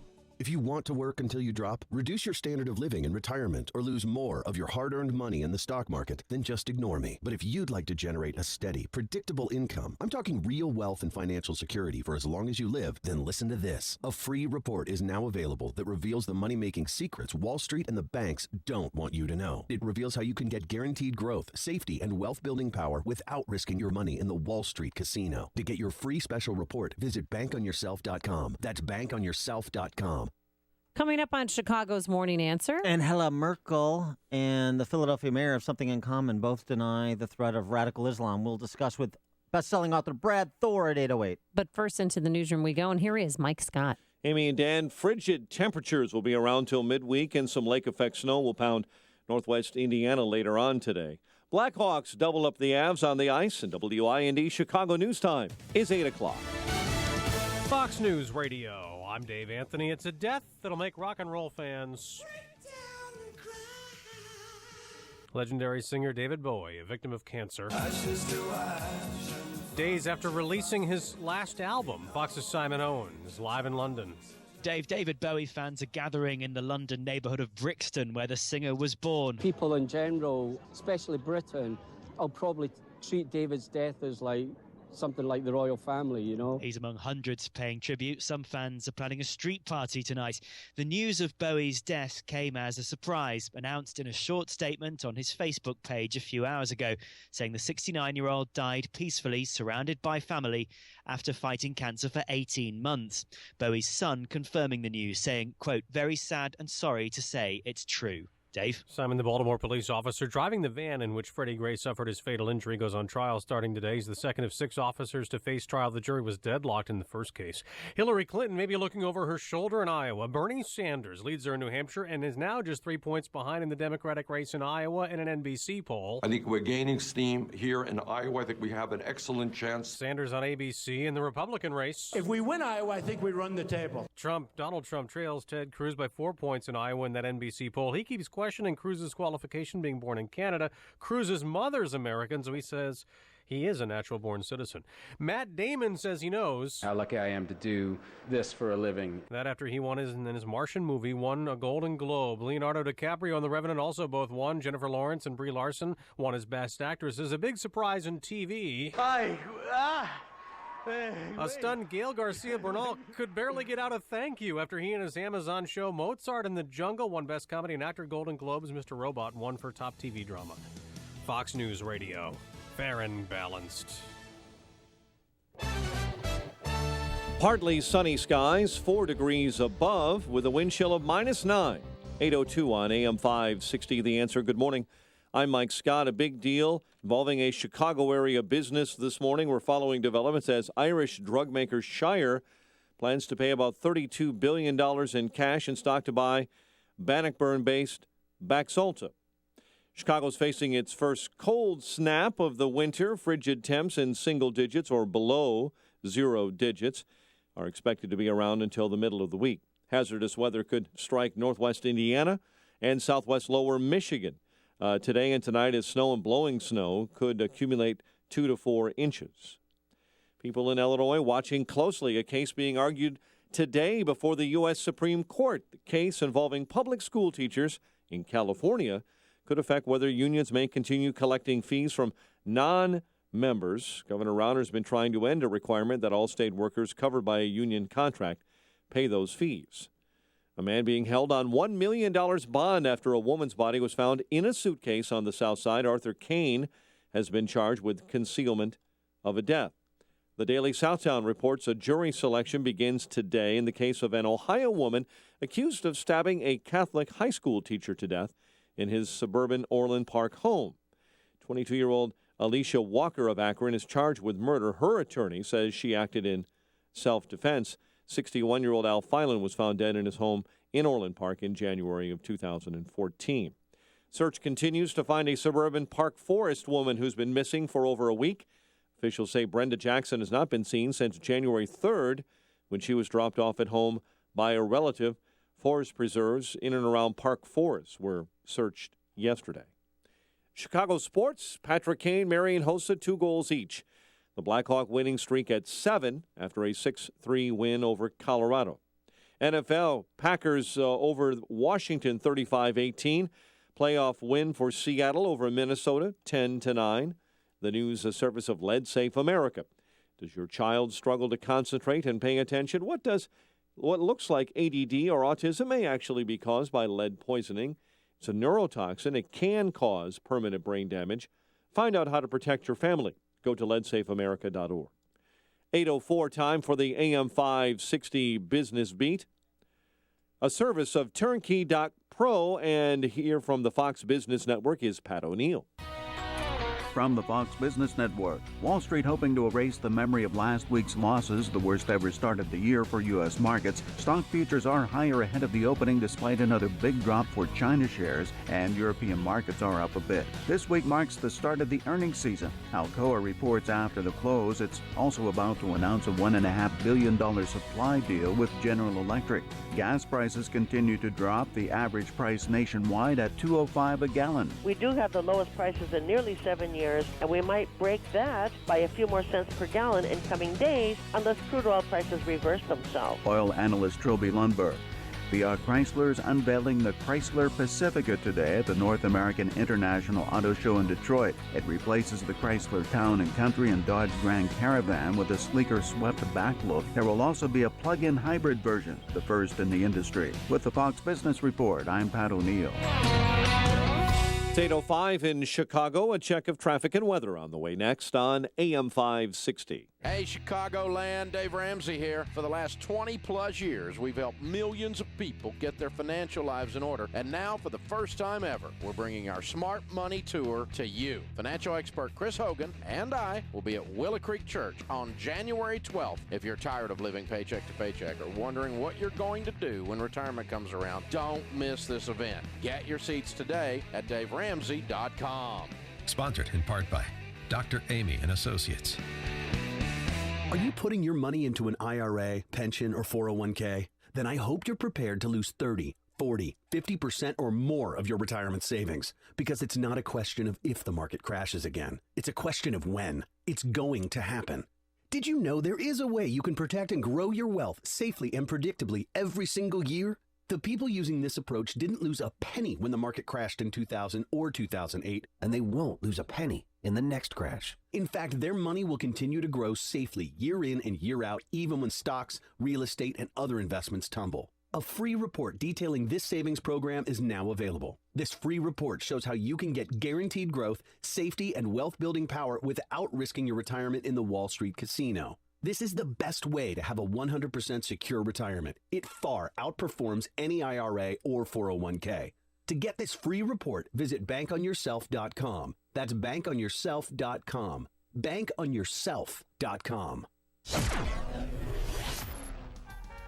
It's 8:07. Let's get an update on the roads in our ChicagoRadioDeals.com traffic center. Here's Jim Talamonte. Thanks, Mike. The inbound Edens is jammed. Peterson to the junction. 31 minutes. Light Cook to Montrose. Outbound 27. The Kennedy with delays starting at Cumberland. It's an hour and 10 minutes. O'Hare to downtown. 40 minutes from Montrose, 25 on the Express, outbound 36 minutes downtown to the airport, the Eisenhower. An hour and 2 minutes, Thorndale to the Loop, outbound 43 minutes. Stevenson looking at 50 minutes, 355 to Lakeshore Drive, outbound 38. The exit to northbound First Avenue is blocked with a crash. Ryan is 30 minutes, 95th to downtown. Southbound Lakeshore Drive, tied up Bryn Mawr to Fullerton. Tri-State southbound, slow 120 to 137. Northbound Plainfield Road to the Hinsdale Oasis, and from the Reagan Tollway to North Avenue. Eastbound Adams Tollway delays Randall will be 431 and 59 to Roselle. Reagan Tollway is good. Veterans Memorial. Slow southbound North Avenue to Roosevelt. Northbound Fountain Toll to the Reagan Tollway. Traffic answers when you need them most. I'm Jim Talamonte, AM 560, The Answer.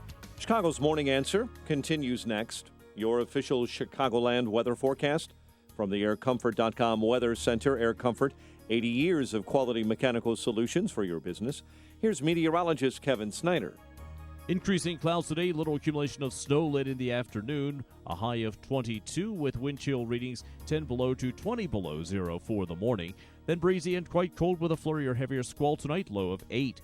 I'm Kevin Snyder on AM 560. The Answer. It is 1 above at O'Hare. It is 4 above along Chicago's lakefront. Your next news update, 8:30. Chicago's Morning Answer with Dan and Amy continues next on AM 560, The Answer. This hourly segment is brought to you by The Lou Bridges Show, a show about the greatest financial crime in history. Saturday mornings at 8 on AM 560, The Answer. Good morning. Welcome to your Monday morning briefing. Here's what you need to know to start your day. Lady Luck keeping it all to herself. No winning ticket. The Powerball jackpot now reaching the stratosphere. $1.3 billion. I mean, your first divorce was ugly. Number one, it's fine. All over the tabloids. You know what? I wasn't the president of the United States, and I wasn't dealing in the Oval Office, all right? A big difference. I wasn't the president. If he wants to engage in personal attacks from the past, that's his prerogative. So be it. This is Chicago's Morning Answer with Dan Proft and Amy Jacobson on AM 560. The Answer.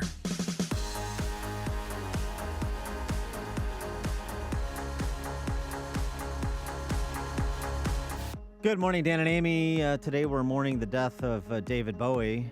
I was hoping that Bowie and Mick Jagger would do an anniversary edition of Dancing in the Streets. Wow. And what that means? Uh-huh. Yeah, what was that about? A little weird.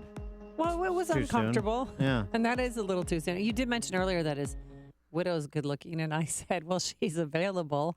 Oh. Yeah, that's very too soon. So rude. You're not going to be invited to provide a eulogy, I doubt. No, I'm not. But he was a talent. And we also mourn today, as we do every day, the death of common sense, to borrow a Philip K. Howardism, of our elected officials. We see it, of course, with the President of the United States. We see it across the pond with Angela Merkel in response to the mass sexual assaults that were committed on New Year's Eve in Cologne, Germany. By the way, the Cologne police chief, he been fired for covering up what happened on New Year's Eve. And they had a huge riot over the weekend, and men from all over Germany came forward and said, don't touch our women. I loved it. I mean, it was a ruckus. There was water cannons being fired, and some Syrian refugees came to protest the protest, and that didn't end well. Well, people of good sense are going to have to intervene where the Islamophobic politicians won't, the politicians that are afraid of being called an Islamophobe. By the way, an interesting piece in the Washington Free Beacon. Since 2014, total number of terrorists who've been discovered plotting against the United States in the United States, 113. I mean, if we had that number of individuals plotting against the United States, plotting to murder Americans that were of any other background, ethnicity, religious persuasion, targeting any other group of Americans or Americans in general, would you hear statements from the Philadelphia mayor like you heard? I want to review what happened in Philadelphia. Thursday night, police officer shot 3 times, shot at 13 times by an individual, the officer, by the way, named Jesse Hartnett, and he was lucky that the shooter was such a bad shot. He did suffer serious injuries, but full recovery is expected, so that's the good news. The shooter, Edward Archer, who's in police custody, facing 8 charges of attempted murder, aggravated assault, assaulting a law enforcement officer, all the rest.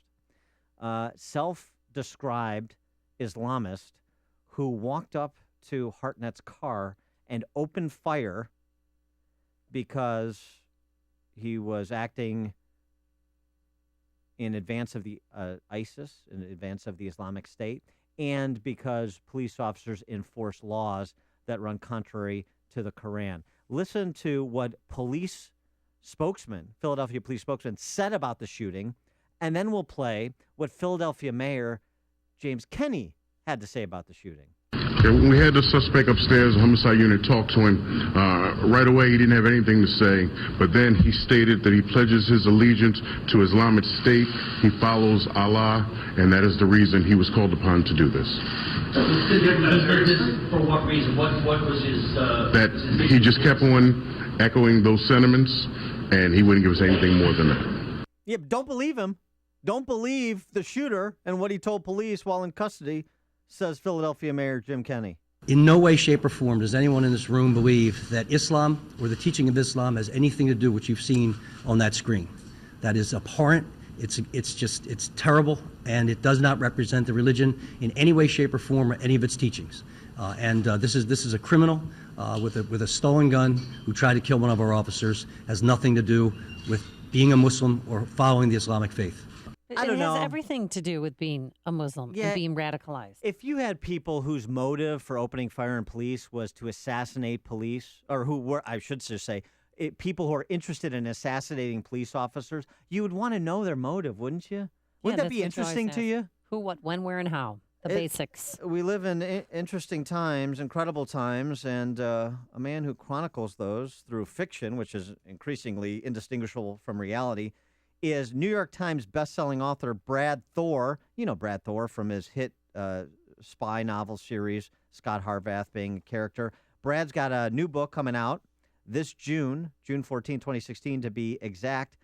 The title of his new book is Foreign Agent, and it, again, ripped from the headlines, as Thor's books always are.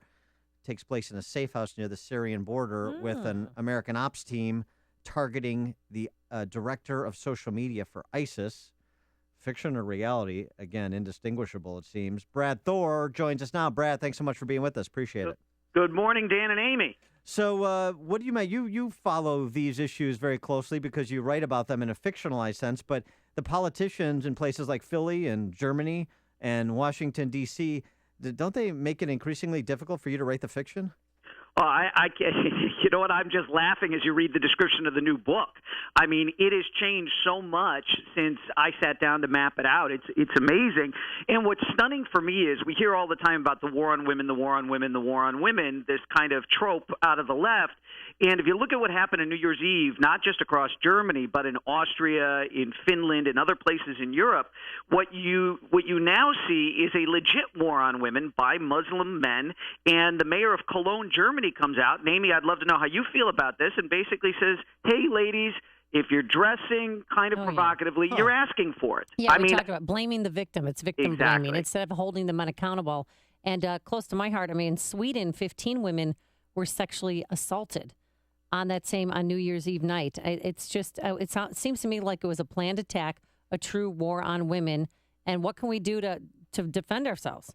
Well, here's the thing, and Sweden's very close to my heart, too, because my family left Sweden to move to Chicago. Thor is not from County Cork in Ireland. Thor is from Sweden. The problem here is that moron who is the mayor of Philadelphia saying that the attack on the police officer has nothing to do with Islam. It's funny how the people who try to teach us the most about Islam are not Muslims. They are actually leftist Democrat politicians. And I don't know what great Islamic university he studied at to get his knowledge of the Quran, but he's just flat out wrong. This is part of civilizational jihad that's being run by the Muslims against the West. And, Europe is the canary in Western civilization's coal mine, and it is dying. It is dying a rapid death. And multiculturalism, this idea that you can move to a country and not become a member of that country, not become a citizen. You move to the Netherlands, you're supposed to become a Dutchman or a Dutch woman. Hebdo attack, terrorist attack. He was a refugee who was making his home in Germany and moved over to France from Germany. So again, to your point, Brad, about kind of the multiculturalism and the implications of it, particularly given this president, our president's penchant for wanting to bring Syrian refugees into this country without any real way to document their backgrounds and their intentions. Listen, he's going to have one sitting next to Michelle tomorrow night at the State of the Union, and he found a scientist. Poor guy had stomach cancer that couldn't get treatment in Syria, went to Turkey, waited 2 years to get over here. He's picking one of these guys like, look, this is indicative of all the Syrian refugees, some brilliant scientist. Poor guy had stomach cancer. It's smoke and mirrors. Let's be very clear here, and I want all your listeners to understand. I write fiction, okay? So I'm writing spy thrillers. I write about special operations, but I do base them in the real world, and I spend a lot of time studying Islam and these geopolitical issues. The problem we are facing in the world is Islam. If we could wave a magic wand and make Islam disappear just like that, the peace would befall the world overnight. Almost all of the conflicts around the world involve Islam in one form or another. You've got the Russians. That's a problem with Crimea. That's not necessarily a Muslim issue. But Islam is driving most of the world's trouble, and it's driving trouble in Western civilization. It is incompatible with democracy. Islam and freedom are completely incompatible. And what we ought to do is we ought to isolate the Muslim nations of this world until they force a reformation in their own religion. Christianity's had one.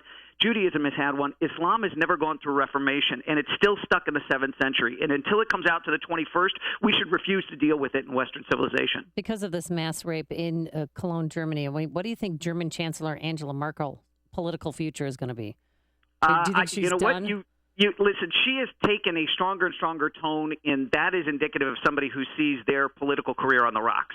I think she's going to be challenged from within. You look at Geert Wilders' Freedom Party in the Netherlands and how successful they've been, Le Pen in France.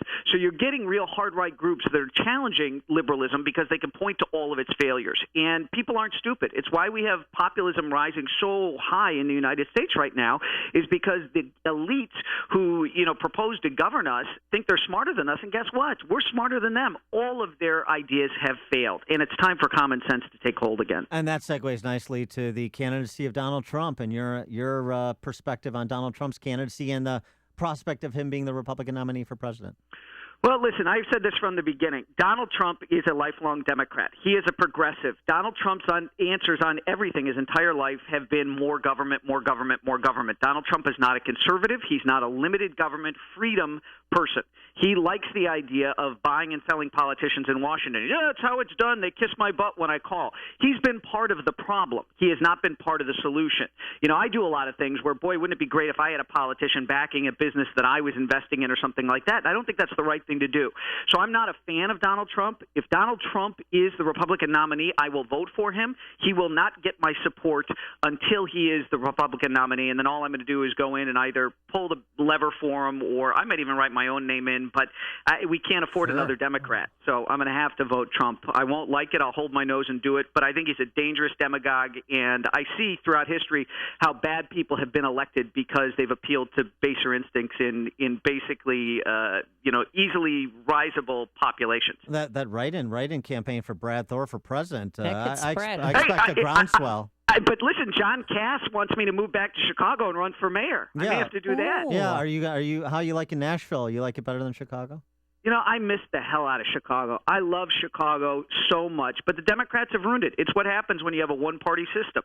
Look at Baltimore, look at Detroit, look at Chicago. So it breaks my heart if I thought there was any chance. You know, I was stunned to learn that the gang voting constituency is so huge. It's a 68,000 member problem in Chicago, but they'll vote for Democrats. And I suddenly realized why gangs were such a problem and the guns and the shootings weren't being addressed. Not guns in the hands of gang members. I'm a lifelong NRA member. I'm very pro-gun. But Chicago's pretty messed up. If I could come back and blowtorch it. Up. We had a drive-by shooting 2 doors down from me. We had 3 people shot around the corner. And my alderman's like, there's not a gang problem here. Brad, what if we could orchestrate a deal whereby we exchanged you for Rahm Emanuel? Well, we'd have to do it in the middle of the night so I could get out of Tennessee before they strung me up. But yeah, listen, if you want to put a bag over his head and throw him in the back of a windowless van and drive him down here, Dan, we can make that switch. All right. Sure. He is Brad Thor, New York Times bestselling author. You've read his books. The next one coming out June 14, 2016, Foreign Agent. So look for that online or at a bookstore near you. Brad Thor, thanks so much for joining us. Appreciate it. Thank you both. Hey, Brad, Toxamica, and he joined us on our Turnkey.pro answer line. You're listening to Chicago's Morning Answer with Dan Proft and Amy Jacobson on AM 560. The Answer. I've got the greatest idea. Brad Thor there's a #1 show in Sweden right now. It's Find Your Ancestry, and they're looking for Americans to come to Sweden. Brad Thor would be perfect for it. I'm going to send him the link right now. There you go, nice. Here's your weather. Don't let the sunshine fool you, as we say. 2 degrees right now at O'Hare. If you factor in the wind chill, it's 14 below out. And then the sunshine's going to give way to clouds late this afternoon and snow anywhere from 1 to 3 inches. And then tomorrow, mostly cloudy, still in the deep freeze, a high double digits, 12 if we're lucky. Travel times, here's Jim Telemonte. Thanks, Amy. Dan, the inbound Kennedy's heavy with delays starting at Cumberland. An hour and 6 minutes, O'Hare to downtown. 35 minutes from Montrose and 25 in the Express. Outbound 40 minutes downtown to the airport. Edens, 34 minutes Lake Cook to Montrose. Outbound 27. The Eisenhower, now an hour and 10 minutes. Thorndale to downtown. Outbound 43 minutes. Stevenson, 50 minutes. 355 to Lakeshore Drive. Outbound 38. Ryan is 30 minutes. 95th to downtown. Southbound Lakeshore Drive, it's tied up from Bryn Mawr to Fullerton. Northbound Tri-State delays from I-80 to before the 163rd Street toll. Crashed there in the left lane. Then from the Stevenson to 31st and from the Reagan Tollway to North Avenue. Adams Tollway stop and go 31 to 25, 59 to Roselle. Veterans Memorial. So northbound 63rd to the Reagan Tollway. Southbound North Avenue to Roosevelt. I'm Jim Talamonte, ChicagoRadioDeals.com, Traffic Center. Looking to secure financing on a new home or refinance your existing home, then you need to do what Amy did and call David Hochberg, Vice President of Lending at Pearl Mortgage. Are you credit challenged and your low scores are prohibiting you from refinancing or purchasing a new home? Did your once excellent credit get destroyed when you lost your job, when the economy hit the skids? Are you tired of living in your parents' basement? Or are you tired of having your kid live in your basement? If you answered yes to any of these questions, and listen up, David's having a contest to help you understand and enhance your credit scores. Contest winners will have their credit pulled for free and work with a professional loan officer on David's team who'll give you advice to enhance your scores. To register, go to am560david.com. That's am560david.com. Contest ends January 22nd, so go to am560david.com now and register. David's helped Amy and has helped thousands of AM560 listeners, but he can't help you if you don't enter the contest by going to am560david.com to register. Pearl Mortgage is an equal housing lender, Illinois residential mortgage licensee, 4358 NMLS 19186. CertaPro are the experts in exterior painting, but now is the perfect time to paint your interior, refresh and renew your living space, and escape the winter doldrums. Hi, Amy Jacobson here, and I've used CertaPro several times to paint my home. They're fast, efficient, clean. CertaPro is easy to work with, so your life won't be disrupted by messy, inconsiderate contractors. They will move the furniture, and when they finish, they'll move it back. With their color specialist, CertaPro takes the stress out of choosing the perfect color. CertaPro painters, we do painting, you do life. Call CertaPro today at 1-800-GO-CERTA or visit CertaPro.com. 1-800-GO-CERTA, 1-800-GO-CERTA. That's CERTA with the C. Book your winter painting project now. Schedule your free estimate today. CertaPro painters are locally owned and operated. 1-800-GO-CERTA, 1-800-GO-CERTA. That's CERTA with the C. If you're drowning in IRS debt and can't afford to pay, then you need to take advantage of special IRS tax programs that are available and free yourself from IRS collection efforts once and for all. Due to the financial hardship consumers are facing during the decline in the U.S. economy, the Internal Revenue Service has made it easier to settle delinquent tax problems. An open phone line has been established by Community Tax for consumers to call and see if they qualify. Take down this number or store it in your cell phone, but call the Community Tax Helpline at 800-358-4288. If you owe back taxes to the IRS and cannot afford to pay them back, or even if you have years of unfiled tax returns, there's no need to fear anymore. But you have to call the Community Tax Helpline today at 800-358-4288 for the help that you need. Don't take on the IRS alone. They can attack your wages, savings, pension, home, and even your Social Security check. Call 800-358-4288 for your free consultation and to see if you qualify. That's 800-358-4288. AM 560, The Answer. Dan and Amy, I knew Brad Thor ripping Trump would elicit calls and texts, and it did. Here's Sean from Elmwood Park. Well, I agree with Brad Thor, number one, but what I want to point out is the reason you do not vote for Trump is because the content of his policies. And Brad Thor articulated each and every one and surmised that Donald Trump has the economics of Herbert Hoover and the hubris of Henry VIII. That is why you do not vote for Trump, versus Guy Benson, who wanted to take me by the hand down a prairie path to exonerate a malcontent, miscreant, fraud woman, to point out that, well, she's nice, and that's why. It's all about hate, because what Guy Benson and the rest of the establishment Republicans, like Ryan Priebus and the rest of them, what they want you to believe is that truth somehow is hate.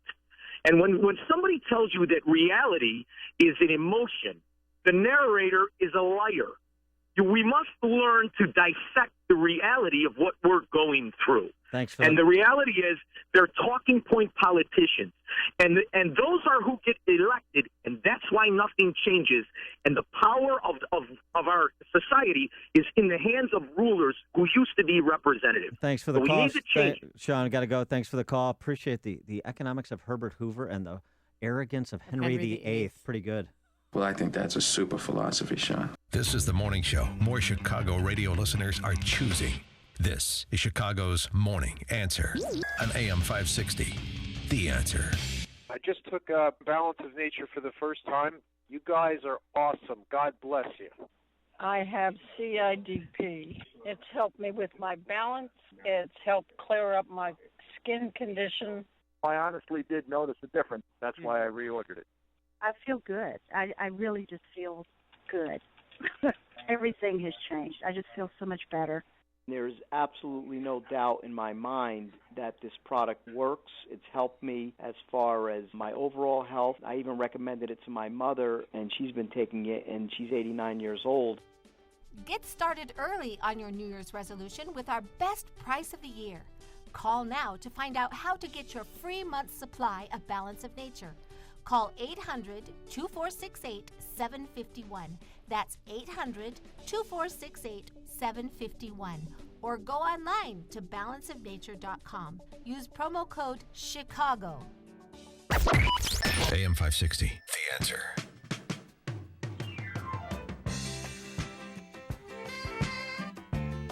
Coming up on Chicago's Morning. I'm sorry, I was working on my application for the Swedish television program. All the numbers for your Powerball tickets. I got it. Coming up at 8:38, are we looking at the possibility of a state worker strike in Illinois? We'll talk about it. But first, let's go back into the newsroom so I can focus on my application. And here is Mike Scott. So let me tell you about the numbers. 80% of the winners in the Powerball come from quick picks. They don't come from those little individual scratchy numbers with birthdays and stuff. So just have the computer do it for you. 4 above right now. Partly sunny skies. Level of cloud in the nation's labor movement could be at stake in a case before the Supreme Court. Oral arguments are today in a dispute over public sector union fees. that could also sap the finances of organized labor. Tributes this morning are pouring in following the death of David Bowie, a man who broke barriers and remained a pop music icon for nearly a half century. Including with this one with Bing Crosby. Bowie's son, director Duncan Jones, says it's one of his favorites. Posted a picture of his smiling father with the line, "Very sorry, sad to say it's true." Bowie died of cancer Sunday at the age of 69. A passenger on an Austrian Airlines flight faces some major charges this morning. The plane had to divert from its flight path. Police say the 35-year-old Israeli was causing a disturbance and uttering threats on a flight from Vienna to New York yesterday.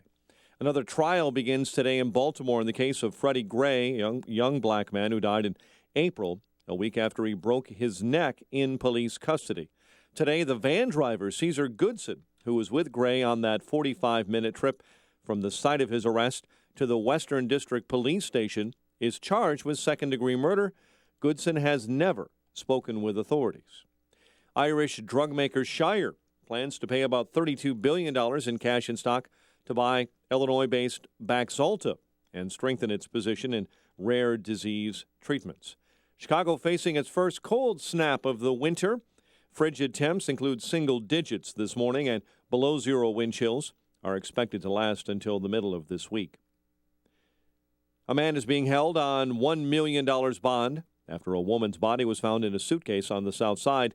Arthur Kane has been charged with concealment of a death. Chicago sports, Patrick Kane, a pair of goals in the Blackhawks' 6-3 win over Colorado. Big Ten basketball, Illinois surprise win over Purdue, 84-70. The news service of the Foundation for a Better Life. She didn't just visit the sick and poor. She moved in because they needed help. Mother Teresa couldn't do it all, but gave her all. Compassion, pass it on from the Foundation for a Better Life at values.com. 8:33 is our time. A check of traffic and weather on the way next on AM 560. Mike Gallagher explains the fanatical support of Donald Trump. They think there's a guy who will finally do what he says he's going to do. Unlike Mitch McConnell, go down the list of failures, the refusal to defund Obamacare after promising they would. Over and over again, you know how let down Americans feel with the Republican Party. The Mike Gallagher Show, weekdays at 9, right before Dennis Prager at 11 on AM 560. The Answer. Get to B-Dubs. Try their limited time items like the Ultimate Cheese Sampler, bite-sized grilled cheese sandwiches, cheddar cheese curds, and mozzarella sticks. So grab your friends and head to Buffalo Wild Wings. Wings, beer, sports. Cornerstone National Bank believes trust, service, and relationship is the foundation of a business banking partnership. Cornerstone National Bank and Trust Company, where you belong. Visit cornerstonenb.com. Member FDIC. On AM 560 The Answer, we talk about the important issues that affect your world. Things like the economy, education, and foreign policy. There's always so much going on in the news that we don't always have the time to drill down and talk about the big ideas behind the big issues. That's where Upstream Ideas comes in. Upstream Ideas, online at upstream-ideas.com, in partnership with the Illinois Policy Institute, provides the kind of information that informs the policy discussions happening here on AM 560. At Upstream Ideas, you'll broaden the debate, move beyond partisan assumptions, and challenge accepted orthodoxies. In other words, Upstream Ideas goes against the current and thinks upstream. Go online now to upstream-ideas.com. That's upstream-ideas.com. You'll be armed with new information and fresh perspectives to spur you on to make the state of Illinois and the United States of America a bit more free, a bit more just, and a bit more civilized. Upstream-ideas.com. You may think being totally blind is the greatest challenge I face, but actually, it's the fact that I'm often wide awake at 3 a.m. and struggling to stay awake in the middle of the day. This is called Non-24, and it affects up to 70% of people who are totally blind, like me. It makes just getting through the day a real struggle. Learn more about Non-24 by calling 855-856-2424 or visiting learnmorenon24.com. Sponsored by Vanda Pharmaceuticals. This hourly segment is brought to you by Papa Nicholas Coffee. Papa Nicholas Coffee, roasted fresh daily in Batavia, Illinois. Listen to AM 560 on your mobile device. Now available on iHeartRadio. Online at iHeartRadio.com. 8:36 is our time in our ChicagoRadioDeals.com traffic center. Here is Jim Talamonte. Thanks, Mike. The inbound Eden's packed solid. Devon to the junction. 35 minutes. Lakefront to Montrose outbound 30 to Kennedy. Hour and 6 minutes. O'Hare to downtown. 39 minutes from Montrose. 25 on the Express. Outbound 35 to the airport. The Eisenhower. An hour and 16 minutes. Thorndale to the post office. An hour and 2 minutes from Manheim. Outbound 41 minutes to Thorndale. Stevenson, 50 minutes, 355 to Lakeshore Drive. Outbound 38. Ryan is 30 minutes, 95 to downtown. Southbound Lakeshore Drive is a mess between Bryn Mawr and Fullerton. 40 minutes, Hollywood to Monroe.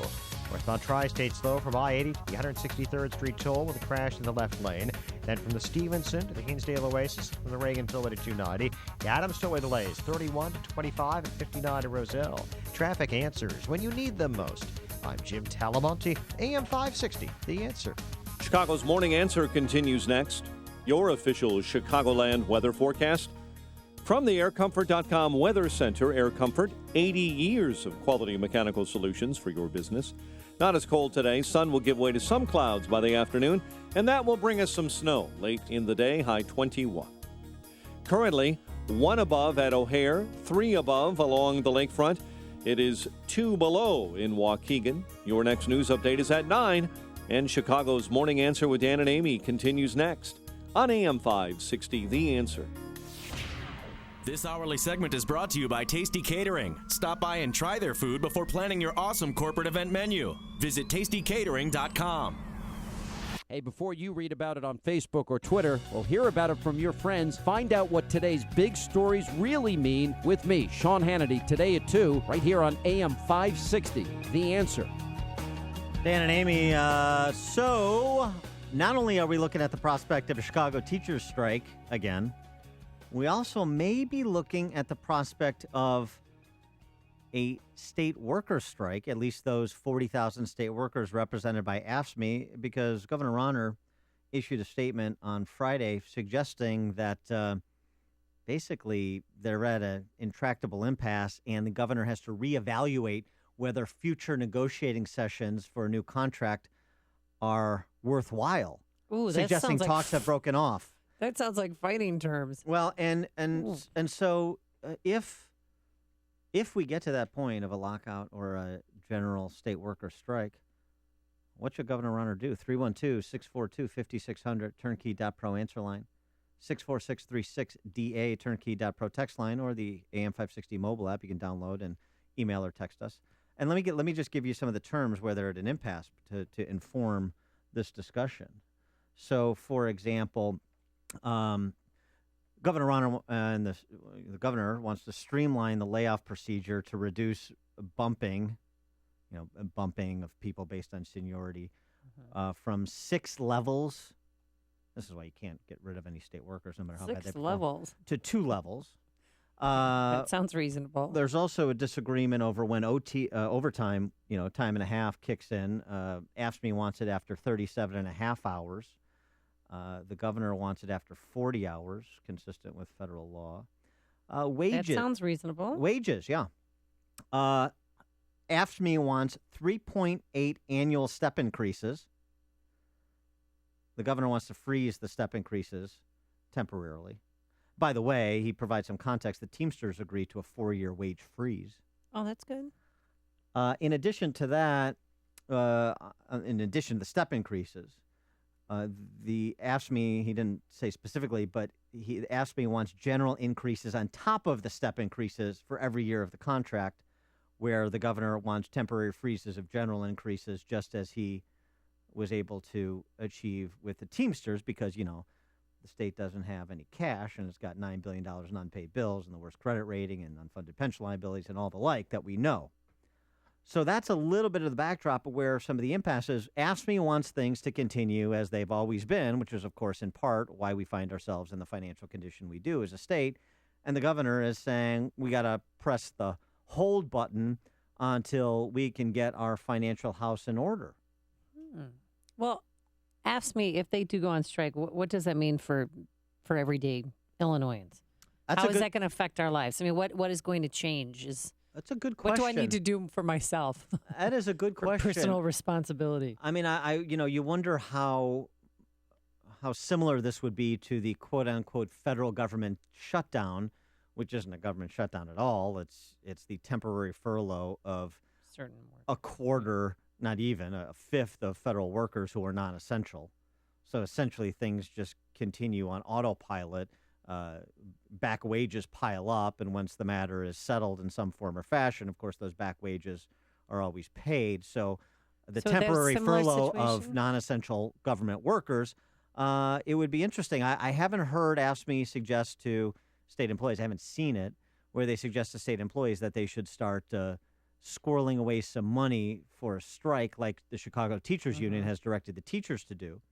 But when you have the governor, and the contract I think expired last summer, and they've been negotiating with AFSCME intermittently for the past 6 or 7 months. So, well, you had a run in here with AFSCME back in about a year ago. You were in Kankakee, on Bourbonnais, yeah, Olivet Nazarene, yeah. And I saved a little forum talking about some of these fundamental structural problems the state has, and AFSCME sent a contingent to our little forum, and they didn't like what I had to say, so they walked out. And that's how you fund the government. So where's AFSCME going? We don't call people liars, and it wasn't political, but apparently it is. Let's go. Let's go. Let's go. You're hearing substance. Address the substance. Forget the politics. Well, you called a liar. You called somebody a liar. You guys don't want to You called somebody a liar. You call Kay Coolman a liar. You don't have arguments. We got arguments. You don't got them. You have planning. Let's go. When you guys walked in, all we heard was your BS is politics. What is my BS? Explain it in detail. Be specific. Come up here and be specific. I'm not going to be yelled at by AFSCME. You tough guys, come up here and do it specifically. Let's talk about the substance of it. Let's go. Let's go. Thank you so much. It's a herd mentality right there. You guys are You're a dummy. Let's go. You're a dummy. Everybody else's pockets, and then you walk out because you're entitled. Thank you for coming. Oh, nice lady. Thank you for coming. Who was the nice lady? I don't remember. Thank you for coming. But the best was the one guy who makes the editorial comment. Look, talk about the herd mentality, because he's watching a herd of AFSCME workers decked out in their green AFSCME shirts leave the premises. I just, that was great. Somebody called you a dummy. You don't know. I got arguments that can't tell you. You don't, you dummy. This is the quality of argumentation you get from AFSCME against the backdrop of the math. And it's not because I was a state worker. I did 2 stints at the state in different capacities. Were you an AFSCME union member? No, I was not a union member. Could you opt out, or no? They weren't union positions. Okay. But the point is, this is the whole false argument that's made by the public sector unions. Like, some people like teachers and firefighters and cops and state workers and municipal workers, and some people don't. It's silliness. They're children making those arguments. I was a state worker. I like myself very much, and I'm a wonderful person. So the state workers, exactly. I'm like President Obama looking in the mirror. But I mean, that's the whole point. So there's not state workers, municipal workers, public sector workers. Generally speaking, they're no better or worse than the private sector workers. That's not the conversation. The conversation is about the state's finances and what we can afford and how we get from where we are today to where we need to be. Something called solvency. These guys want to litigate what happened in 1995. Well, they may have a point that politicians have lied to them, and that's what I was referring to, lying politicians. I call things what they are. But that doesn't do much to address, for example, the $9 billion bill backlog at the state at present, and that's what they don't want to confront. That's where they don't have arguments or answers. They just have protestations of that to which they are entitled. John in Schaumburg, you're on Chicago's Morning Answer. Hey, guys, they could get rid of all the IDOT workers and no one would even notice. I mean, if they privatized plowing, it would be better maintained than paying people year-round to sit around and wait for it to snow. I worked for the IDOT, and literally in the morning, the foreman would tell us, after we sat there for about 45 minutes, to go take our break. Oh. We'd have breakfast until about 10. We'd sit on the side of the road. If you ever notice those guys sitting on the side of the road, they're doing nothing. Then we'd go for lunch and go sit back at the yard and watch TV. It's a waste of money, all of it. I quit due to boredom. Jeez, thanks for the call, John. I like your candor. Thank you. Yeah, it's appreciated. Ralph in Rantoul. Yeah, good morning. Rauner should hang tough because the finances of the state, for sure, you can't keep borrowing from the future to pay for all of the broken promises and bloated pensions and lies of the past. And furthermore, if the Chicago public school teachers go on strike, from their own statistics, 75% of the kids won't feel any effect anyway, since they're already not reading or doing math at the grade level they're supposed to be at. Oh, no. Where if they're not learning there, who cares if they're at home for a few months? There's no measurable difference. Let them go out on strike. Let the teachers' fund go broke. Let them rot and get hungry, and then maybe the union can be busted and get some people in there who can educate the kids. Oh, and by the way, parents all over Chicago, wake up, you morons. Your children need you as well as the teachers at the school. That's why they're not learning, you bunch of fools. In my school, the parents care and the teachers care. I'll say, yeah. And they're doing a great good job. for you. You're a minority. Right. Yeah. 400,000. He's talking about the system. Good for you. You're a minority. Not all parents don't care, but certainly enough of them don't. Otherwise, you wouldn't have 75% of the student population underperforming. That's not just a teacher problem. That's a parent's problem. Thanks for the call, Ralph. As usual, Amy, you're on the wrong side of everything. The stories you need to know to start your day. This is Chicago's Morning Answer on AM 560. The Answer. Ralph reminds me of a little mini Sean from Elmwood Park. It's good. I liked it. Anywho, you're not going to like this weather forecast because it's cold. 1 degree right now outside, but if you factor in the windshield, it is 14 below.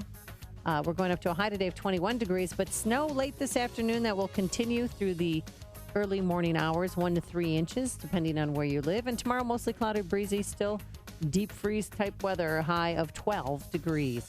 Travel times, here's Jim Telemonte. Amy and Dan, the inbound expressways are heavy. The Kennedy runs an hour and 6 minutes, O'Hare to downtown. 42 minutes from Montrose, 25 in the express. Outbound 32 minutes downtown to the airport. Edens, 35 minutes, Lake Cook to Montrose. Outbound 30, the Eisenhower. An hour and 16 minutes, Thorndale to downtown, and an hour and 2 minutes from Manheim. Outbound 41 minutes to Thorndale. Stevenson 58 minutes, 3:55 to Lakeshore Drive. It's fine outbound now. The Ryan 30 minutes, 95th to downtown. Southbound Lakeshore Drive. Big delay start at Bryn Mawr. It's 40 minutes, Hollywood to Monroe. Tollways are lightening up for the most part. The exception is the eastbound Adams Tollway. I-90 jammed. Beverly Road to 53. I'm Jim Talamonte, ChicagoRadioDeals.com Traffic Center.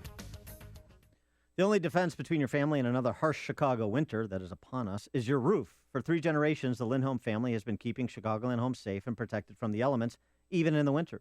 They specialize in exterior needs from roofing, windows, brickwork, gutters, and siding. So start the new year off right by calling 888-4-ROOFER. That's 888-4-ROOFER. There's still time to inspect that roof or window. In fact, roofing and windows can be installed in cooler weather, and most jobs can be done the same day. So don't wait until you have an emergency on your hands. Call Lindholm Roofing at 888-4-ROOFER. That's 888-4-ROOFER.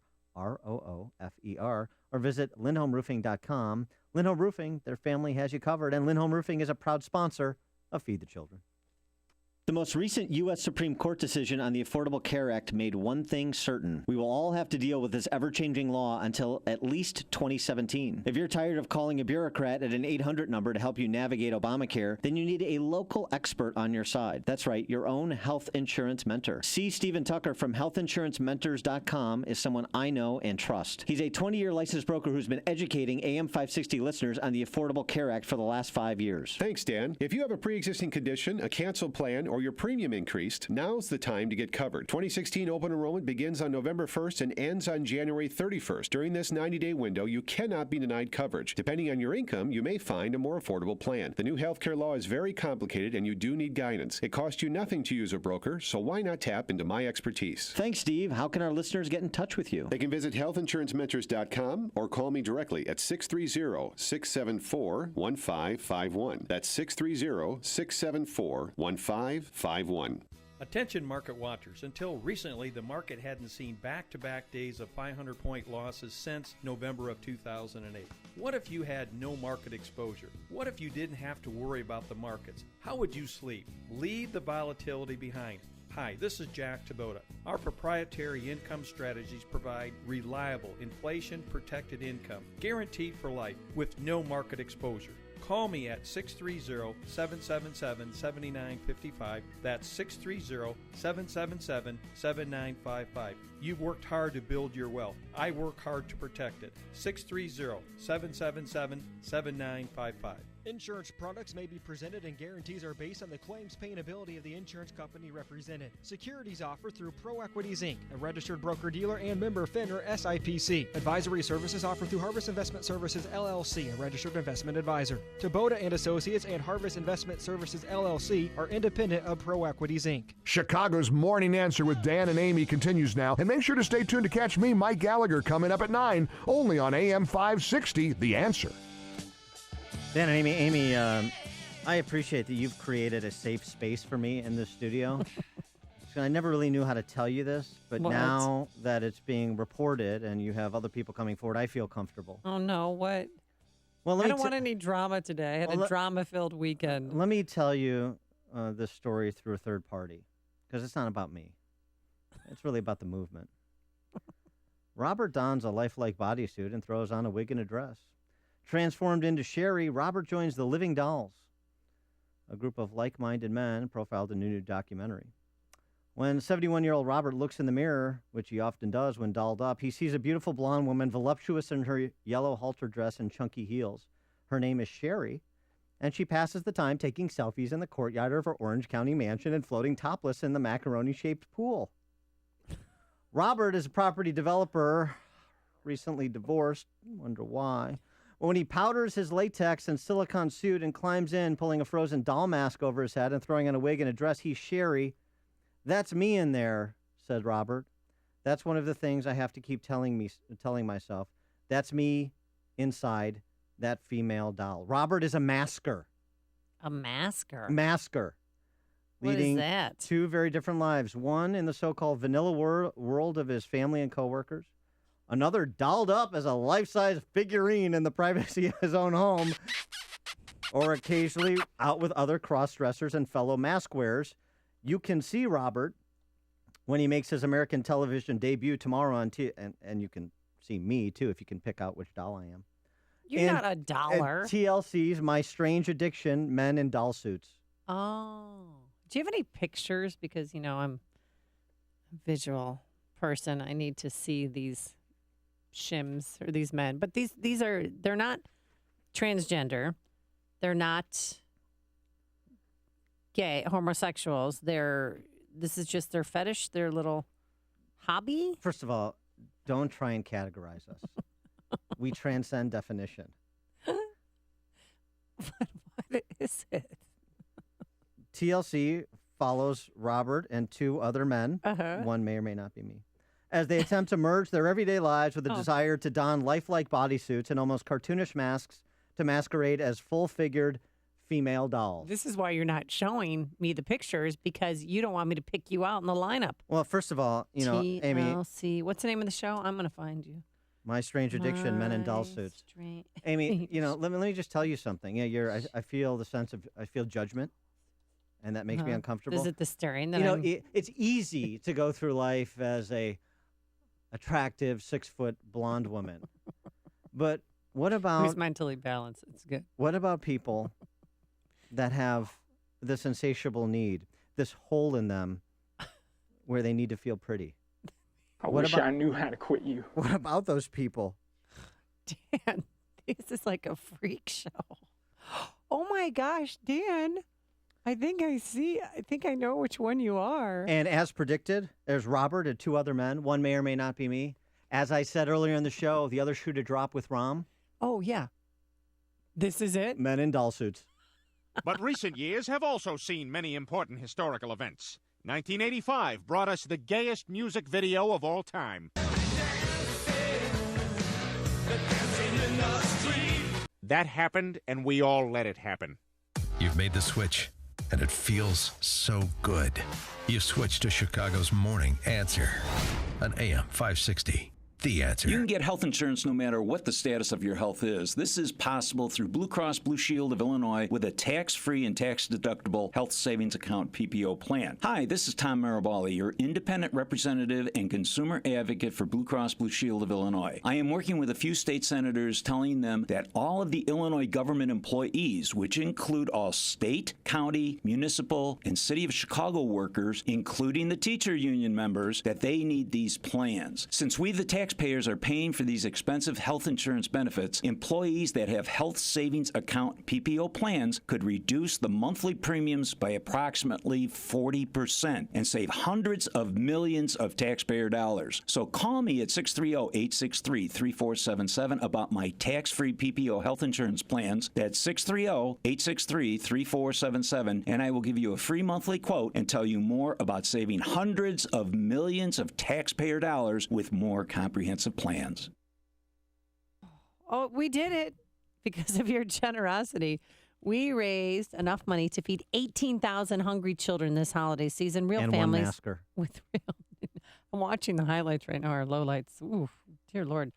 We especially want to thank the many business benefactors who've stepped up in a huge way. Now, when you hear their commercials on this station, we encourage you to support them as a way of saying thanks for their generosity. And guess what? Just because we met our goal in 2015, that doesn't mean that the need has gone away. Hunger's still a real challenge for thousands of families and children. So continue to support Feed the Children with a tax-deductible gift of any amount at any time by simply going to feedthechildren.org. And thanks again from all of us here at AM 560, The Answer. Christmas and the new year are over. It's time to think a little about yourself. Maybe treat yourself to a My Pillow. I'm Joe Walsh, and I have slept better for years with My Pillow. If you've procrastinated, don't put it off. My Pillow is a premium pillow with 4 different loft levels that's customized to your individual preference. And for my listeners who use the promo code Joe, you'll get 2 My Pillows for the price of 1. It's My Pillow's best offer. It's so important. Get a great night's sleep. My Pillow helps with snoring, headaches, neck pain, insomnia, and allergies. Plus, it's washable, keeps its shape, and gives you support where you need it most. That's why it's the official pillow of the National Sleep Foundation. For this 2 for the price of 1 offer, visit mypillow.com or call 1-800-489-0201 and use that promo code Joe. Do it now, 1-800-489-0201 or online at mypillow.com. Promo code Joe, 1-800-489-0201. Well, thank you so much for making the show a part of your morning. And don't forget to set your DVRs to Tuesday night, TLC, Robert, Rom, May or May Not Be Me, Men Who Dress Like Dolls. It's a growing subculture among men. Who knew? You don't have to tell me. Our thanks to David Stripling, the technical director, and Cesar Perez, our executive producer. Shake and bake. We'll see you back here tomorrow morning at 5 a.m. But first, let's go back into the newsroom and say hello once again to the one and only Mike Scott. Amy and Dan, here are the stories we're watching today. Frigid temperatures expected around the area until midweek, and a snowy afternoon and evening expected with some heavier snows in northwest Indiana that could bring problems as the lake effect machine begins to kick in. A store worker guns down robbery suspects on the south side. We'll follow that story. AFSCME says the governor has declared a contract impasse. We'll update that story. Meantime, Dan Webb is to lead the investigation into the Chicago Law Department. The Blackhawks doubled up the Avalanche in NHL.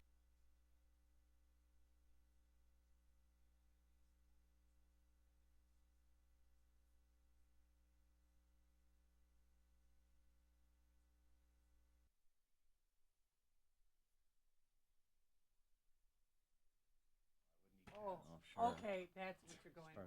Plausible deniability. The funny thing, Dan, is that for some reason